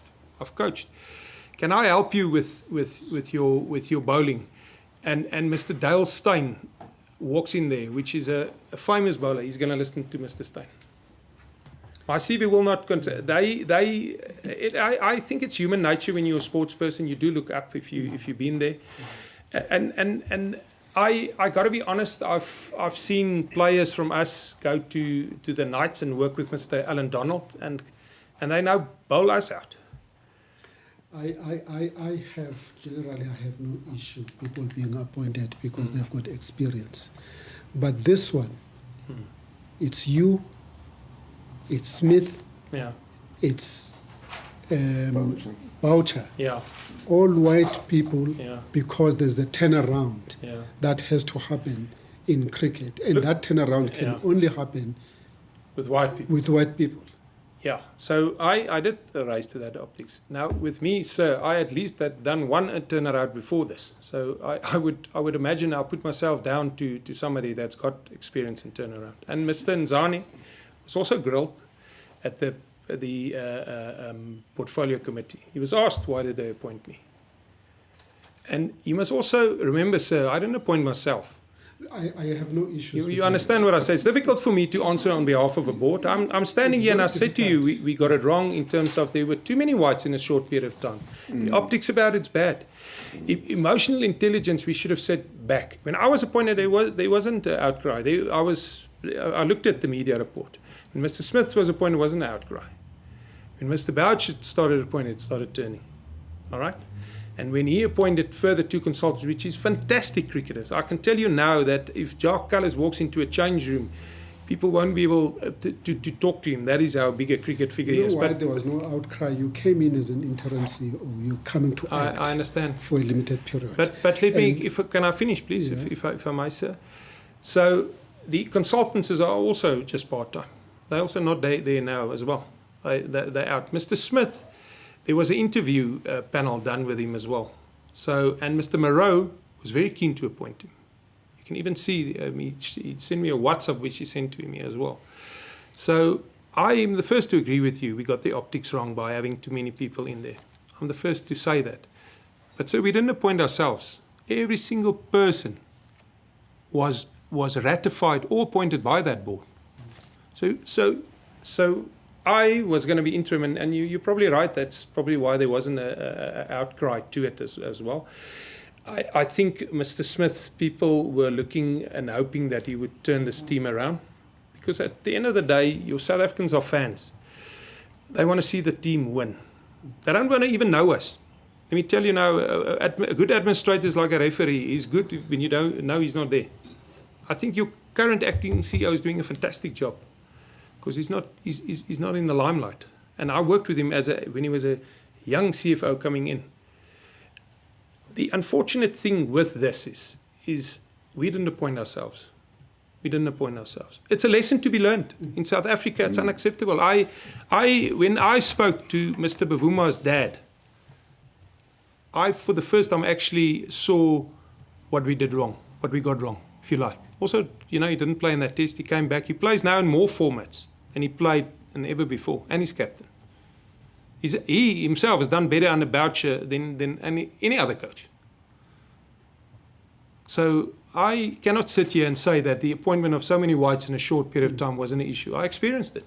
Can you explain to me, because of a person, not that as an employee, because you were not employed by CSA at the time, Yes. When this position of a director was introduced, before a director position was introduced, who used to perform those functions? The head coach. The head coach himself would select the coaches. There was a head of cricket pathways, which was Mr. Corrie van Zyl, that did it. The director of cricket, as I understand it, came from a recommendation after the 2015 World Cup when we lost in the semis. They said there was a need for a director of cricket, which similar to the ECB's got one. Somebody that can do exactly what Mr. Smith is now. He appoints the coaches, he works with them. His expertise is cricket. He's got to be a cricket man. He's got to be able to question strategy. He's got to be able to question certain selection, training protocols. So it's very focused on having a director of cricket. He looks at the training programs, the competitions. So it's very focused. So before it was probably head of pathways, which was Mr. Corrie van Zyl. He then got suspended, and it was Mr. Eddie Koza. He then, Mr. Eddie Koza is still the acting one, so they probably overseed it, but not in the capacity it's currently. It's a new position. I was unfortunately not here. I wasn't part of it. That's why I was asking. Because I knew that when that position was created. Yeah, no, I wasn't here. I probably that's my understanding. If that helps. Okay. Maybe we should proceed with you. I'm not sure how far you with. Thank you. I'm hopefully getting through it, and thank you. This has covered some of it. I'm well aware, sir, that the allegations from Dr. Eugenia is not listed again by Werksmans, but she did raise it on this platform, and we unfortunately didn't have a good start, and I've got it in the affidavit. I don't want to go out of it each one, but I do deny that I never lied to the portfolio committee. I've got the transcript in it. I never said I wasn't interviewed by the Fudensi investigation, where she, I think, got it horribly wrong. You see, I know only that one English word, but where she got it wrong is I said I never got the draft reports from Fundutsi, which they also confirmed if there were allegations against Mr. Thabang Marawi. I wasn't there when he was there, so I couldn't testify against him. They spoke to me about People Link, which I signed the contract. It already started in August. They spoke to me about their logistics, but they also had access to our server. So any emails that I wrote, that is the evidence. But that was actually, and in my testimony you will see that I've never lied to the public, and that actually hurt me a little bit on a platform. I'm 18 years as CEO, sir, and I'm in the public domain, so I don't also want to hear that I lie, which as the evidence will indicate, I definitely didn't do. That's why we created the platform for you to come and say. Thank you, sir. I want to thank you. Yeah. So that is probably the one I do want to raise. I just want to check quickly. Then also there was a question, and I think Dr. Eugenia referred to Mr. Salawa, that I called into an office and then he didn't get a contract. Again, Mr. Salawa, when he was at Titans, I wasn't there. I was actually at Northwest, and that he actually got a contract there. So in his own affidavit, he only refers to me as helping him with accommodation. So again, there, sir, that is wrong. I honestly, allegation that SAC applies salaries is incorrect. They've never paid SAC salaries. Also, analysing the historic data of payments, I question that. I don't think it is, as she claimed, that it's, black people get paid. There's a whole formula where they work out the top 17, so that is not correct. I think I've covered everything, but I'm happy to also take more questions. I do want to end though, sir. I don't want to be like Mr. Zondi, but I do want to also end. I wouldn't be that good though, but I want to say that to you that I also got a face. I also need a mirror in front of me. I came here And I don't know if the other CEOs, and it doesn't matter, the national CEOs, I was involved for 18 years. I wanted to come here, and I want to thank you. I really, really want to thank you from my heart for this opportunity. But I also got to face what we got wrong. I also got to sit in front of you and say, okay, what could we have done better? And I'm honestly going to say to you that we must have been very naive if we think that if we are transformed on a certain level, if we've got majority black boards or we've got a majority management that's people of color, there is not racism. Because if I listen to all of these tragic stories, there is. We haven't done enough. We haven't done enough to provide a mechanism outside the management.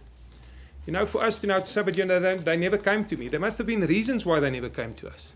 So that to me was the first thing that I realized, and we also got to apologize for that. And then, sir, we're not using the opportunity when we work with kids in teams to teach them diversity.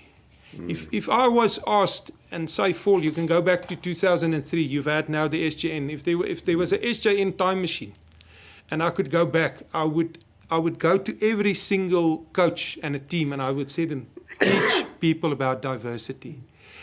Because I think the racism they experience, we didn't realize that people would come from such diverse backgrounds. I have a kid that would play for Hammanskraal, and there's a person that would come from, and I'm not going to mention the high-profile schools because it's unfair, but they would come from a good school, either private school, and we put them into one team.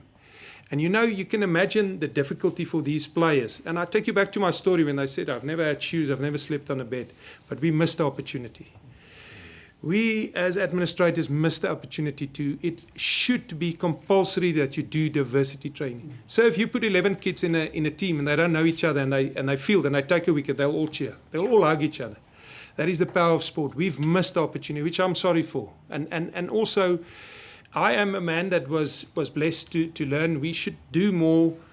And I think independent assessments, climate assessment of staff and players so that we can get a real picture. Because if you have got my future in your hands, I'm not going to say to you that I feel discriminated against. You know, that's the worst thing I want to do. You know, people want to play. So that is something that I want to say. And then, sir, since you've started this, I had to do a lot of introspection. I had to. And I am sorry to say today that we've neglected women's cricket. I sitting here and I'm actually ashamed of how much more we should have done. We now ask, I even ask sponsors, will you sponsor the women? We now ask, why did we celebrate men that much and not women? Now, I've got to be honest, I think Cricket South Africa actually got it right first. They do it right. But at where I am, at affiliate level, I don't think we do justice. Now, to me, that is not nice to admit, and that will be the headline in the newspapers tomorrow, that I said I haven't done enough for the women. But we're not here about, it's not a PR exercise. It's here about being honest. And I am sorry then if I also got it wrong with certain things. We could have been a bit more passionate about providing channels for players to come out.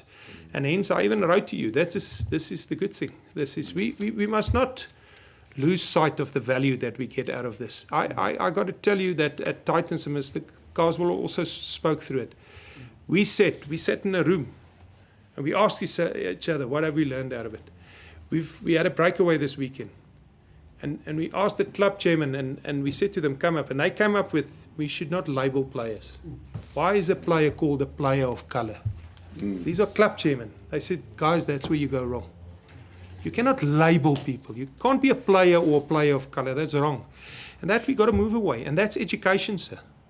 That is education. There's a lot to be done. It does not help us to be defensive. We got to look at the past and we got to man up. And I'm one. I'll sit here in front of you and I man up. I'm happy that I could relate to you. I was scared that you would have so much preconceived ideas that you know. I thought you were angry with us before you met us, man. we were scared of you. We were like, yeah, that outcome thing is. I had dreams of you hitting me, man. So you know, because you're lawyers, that's the problem. That's the problem, sir. But I must be honest. I felt that you treated me fairly. You've asked tough questions, which is fair. You tried to clear things. I want to wish you well with this important task. I think it's going to be very difficult, but I want to wish you well. And I want to, from the bottom of my heart, actually thank you for this opportunity. I feel better. Thank you. The last question from me. I was thinking that was one more. I'll have one more. You're welcome. We are finished, but just welcome. one more You're welcome, question. yeah, I just want us to talk about it. Sure, yeah. And get your understanding of this. You appoint the staff because of emergency. That makes sense to me. Then Mr. Smith agrees to have a 3-month contract. Yeah. And then now we still don't follow the process. Yeah. Now after the 3 months. With Mr. Smith. With Mr. Smith. So with Mr. Smith, I understood it. Look, there was a process with him. So there was actually an interview committee, and he was selected as a top candidate. After March. No, not after March. So why they just continue? They wanted him to have from the beginning a long-term contract. He wouldn't do it. But as I understood, they were comfortable with the process that already happened beforehand, because he actually had a selection. There was an interview panel. If you that like. one is debatable because apparently that process had to be abandoned. I wouldn't know. He threw his toys from the evidence that was left. So I that process was abandoned. Yeah. But now here's the thing. He signs a contract for 3 months. Yeah. The 3 months come to an end. Yes. We get into another contract. Yes. Let's leave the part of how now do we get to this other contract. Then his contract of employment is that of an independent contractor. Now he's no longer an employee. Yeah. He's an independent contractor. He's an independent contractor. That was debated actually, and Mr. Skuman dealt with it. You can actually look into it. I know it was a debate, but it was handled by the probably HR combined with the CFO. There was there was questions around it. Because there has to be procurement issues then. If it becomes an independent contractor, it's no longer an employment issue. Remember, I wasn't in the final meeting of the board. I was recused. Okay. So I was actually then asked, I was then, thereafter I was at case, but I wasn't in that meeting where they actually, the board, I've never said in a meeting where they've appointed, but I mean, you know, I think these are valuable procedural questions that's raised as well. But the intention, I can promise you, was never, to do anything underhand or work. I mean, it's high-profile appointments. It's not like you can actually hide it. I have no doubt it could be not underhand, but this white privilege thing, that things when they involve white people, they are going to be treated differently. That's where the problem is. I see your perception. I think we got that. We were too many of us. As easy as that. In South Africa, it's not what people want to see. And also, I think Cricket South Africa has transformed well. It was seen as regress. It was seen as, I asked my friends, they said, it's like the whites took cricket back. That's what worries us. And if you look at it from that perspective, in hindsight, I could see it. I can see it now. We should have, at a stage, us and the board should have said, whoa, there's literally, the appointments now is sending out the wrong message, but that's intelligence rather than process. Yeah, I'm not sure we got processes totally right, but I'm not sure we got it totally wrong for that matter. But I think what we got wrong is the optics around the appointments, and a country that values transformation and that also values opportunities for black people. So yeah, I agree with you. Okay. Advocate? Yes, Dr. Faul. Dr. Faul, I just want to get clarity and understanding just from the paragraph 11.5 and 11.6, where you say that it was also like an emergency situation where you had to appoint these coaching staff members, right? Yes. And it was in preparation for the Boxing Day test. That's right. Which was going to be scheduled on 26 December 2019. Yeah. Well, were these positions from coach, team management and support staff, all of that, were those advertised now after the emergency? No, none of them were. They were all appointed the same way, to be honest. I must be honest, so that the manager, there were negotiations beforehand as well, but the coach was new, the assistant coach was new in the sense that he was now an assistant coach. The fielding coach was the same coach, so he was there, but we just continued his and then bowling and batting coaches, the bowling was new. He was actually, like I said, he was in Bangladesh, Mr. Shah Longefeld. Again, like I said, in hindsight, after the interim tour, they should have advertised it. Mm-hmm. But But when you know, when these procedural things also fall flat, when there's the one drama after the other one at an organisation, there were just too many ways actually to do things right. It's not deliberate. Let me tell you now. We arrive. I'm not. I think I'm experienced enough to know that you got to advertise positions, you got to interview, and you got to take things into account. We were rushed. We were under pressure. And that led to it as well. So you can imagine being appointed. The first thing I thought was we were not even going to have a coach for. Remember, these people could have all said no, and some of them did.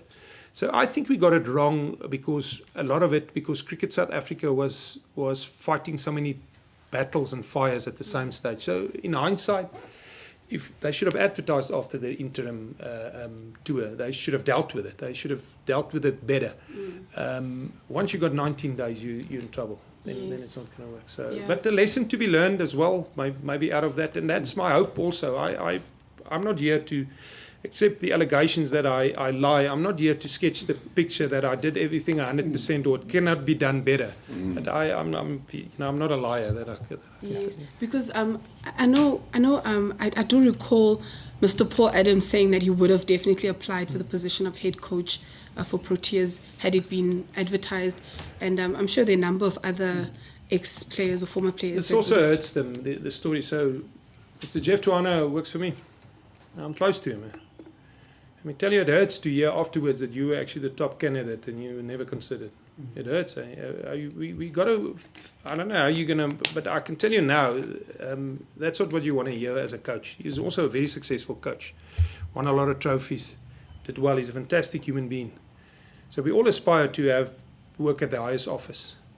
So now to hear, in testimonies that, you won't consider and foreign coach was appointed, spare a thought for that, because we work with people, it's hard, so I work with him, so they're playing now hopefully well in the semis as well. Yes. And is there, my last question, is there a need, do you think, now for those positions to be formally advertised?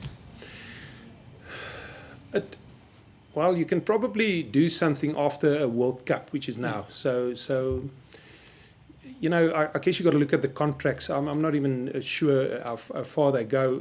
There's always a need to advertise it and to give it to the best candidate, taking into consideration the various transformation needs. You also got to understand, you don't have to transform to be excellent.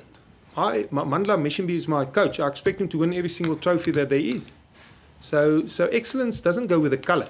You don't have to transform. You just got to get the right person. On a certain level, it is such, using probably Bafana as a example where you can't hide. You almost got to get the best you can get your hands on, even if it's international. Even if you need to appoint an international to make you win.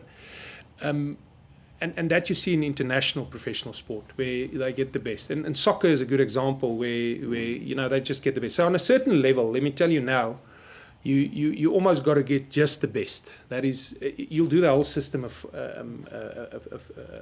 favour. I think that as some merit for Otis being appointed. But as I say, as these things come out, just spare a thought of somebody that here now is in testimonies that he was the front runner. He should have got the job and he never got it. So that's also a bit hard. But we've got a lot of talented people. When Titans were on we won a lot of trophies, and we made a lot of money. We were the most transformed in our history. We were the most transformed. So there's enough talent to do it. To be honest, it's not like you got to go and look or do something a favor. On that level, you can't do people favors. You got to get your hands on the bit. But there is enough talent that It's also willingness to go there and develop. Yeah, these people, because we are told that they are not there. There is enough talent. I can tell you now, there's enough talent. Where we miss the point is access on grassroots levels. And we got to have another serious conversation with government and education. This is where they lose. The flow should be so that everybody will be on merit. We're losing out. People don't play because they're poor. They don't have access. So there was that man that was interviewed also said that when they asked to write after 10 years of running this program, he said, I'm the first person to go to a high school with my family and to go to university. So that's what sport can do. But we're missing it on grassroots level. Talent will be everywhere. Why would be talent just, it's a privileged thing in terms of access. That's where we got to have a serious, for me, you got to have a serious, government's going to hate me for this, but I think they actually drop us because it's a resource thing. There'll be talent. There'll be enough talent coming through. I'm now actually like the convener. I've just realized. Yeah. Well, as I said earlier on, I've got to thank you, Professor, for having not only found the time, but of compiling, a comprehensive response to allegations that were made, but also to contextualize that by relating it to your own experience in the game, and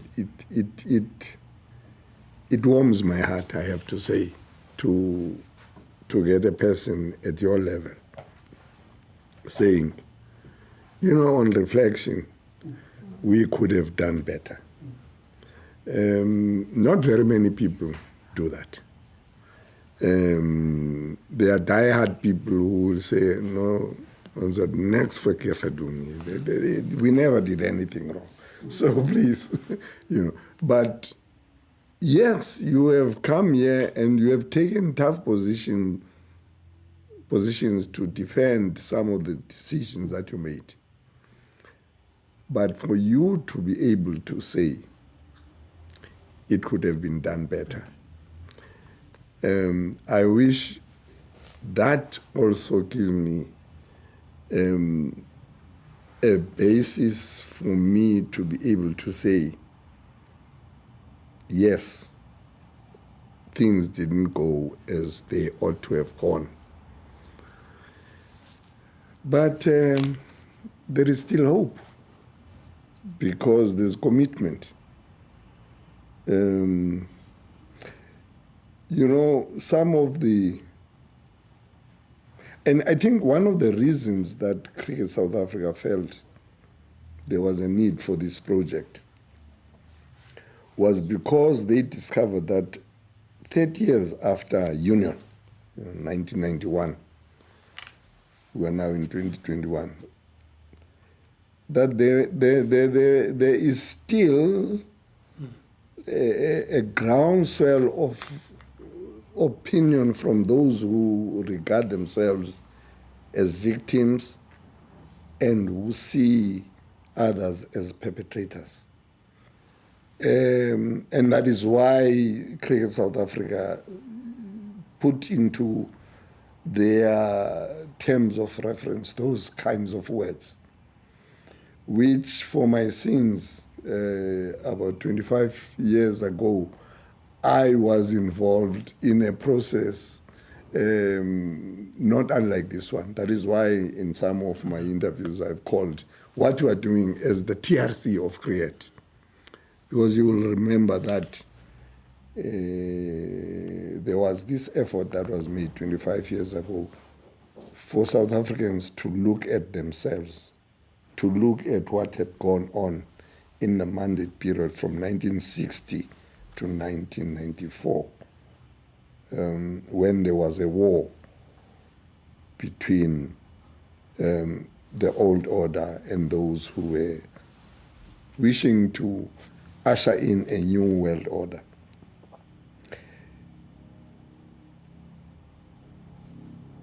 And one of the things that I take away from the experience I had are words of wisdom which I think the chairman of that commission, Archbishop Desmond Tutu Emeritus, used to say to us. He says, part of this exercise is intended to change perceptions. because perceptions are facts to those who believe them. And I hope that your testimony and the testimonies of others in clarifying some areas where there was grayness will go a long way in shaping the perceptions, because I am sure after your testimony there will be a lot more people who say, oh, now that he has explained it in this way. We didn't understand it that way. All these years from 1991 we have been thinking this is the answer. That does not make my task easier. So on that note, Thank you, let us adjourn. Thank you very much for having you, sir. taken the Thank you time for to coming. come. Appreciate it. Yes. Thank you. Thank you. You can call. We will adjourn. What time are we coming back? To 2 o'clock. We are adjourned. Thank you, sir. There's a ritual here where I must say we are adjourned so that he can.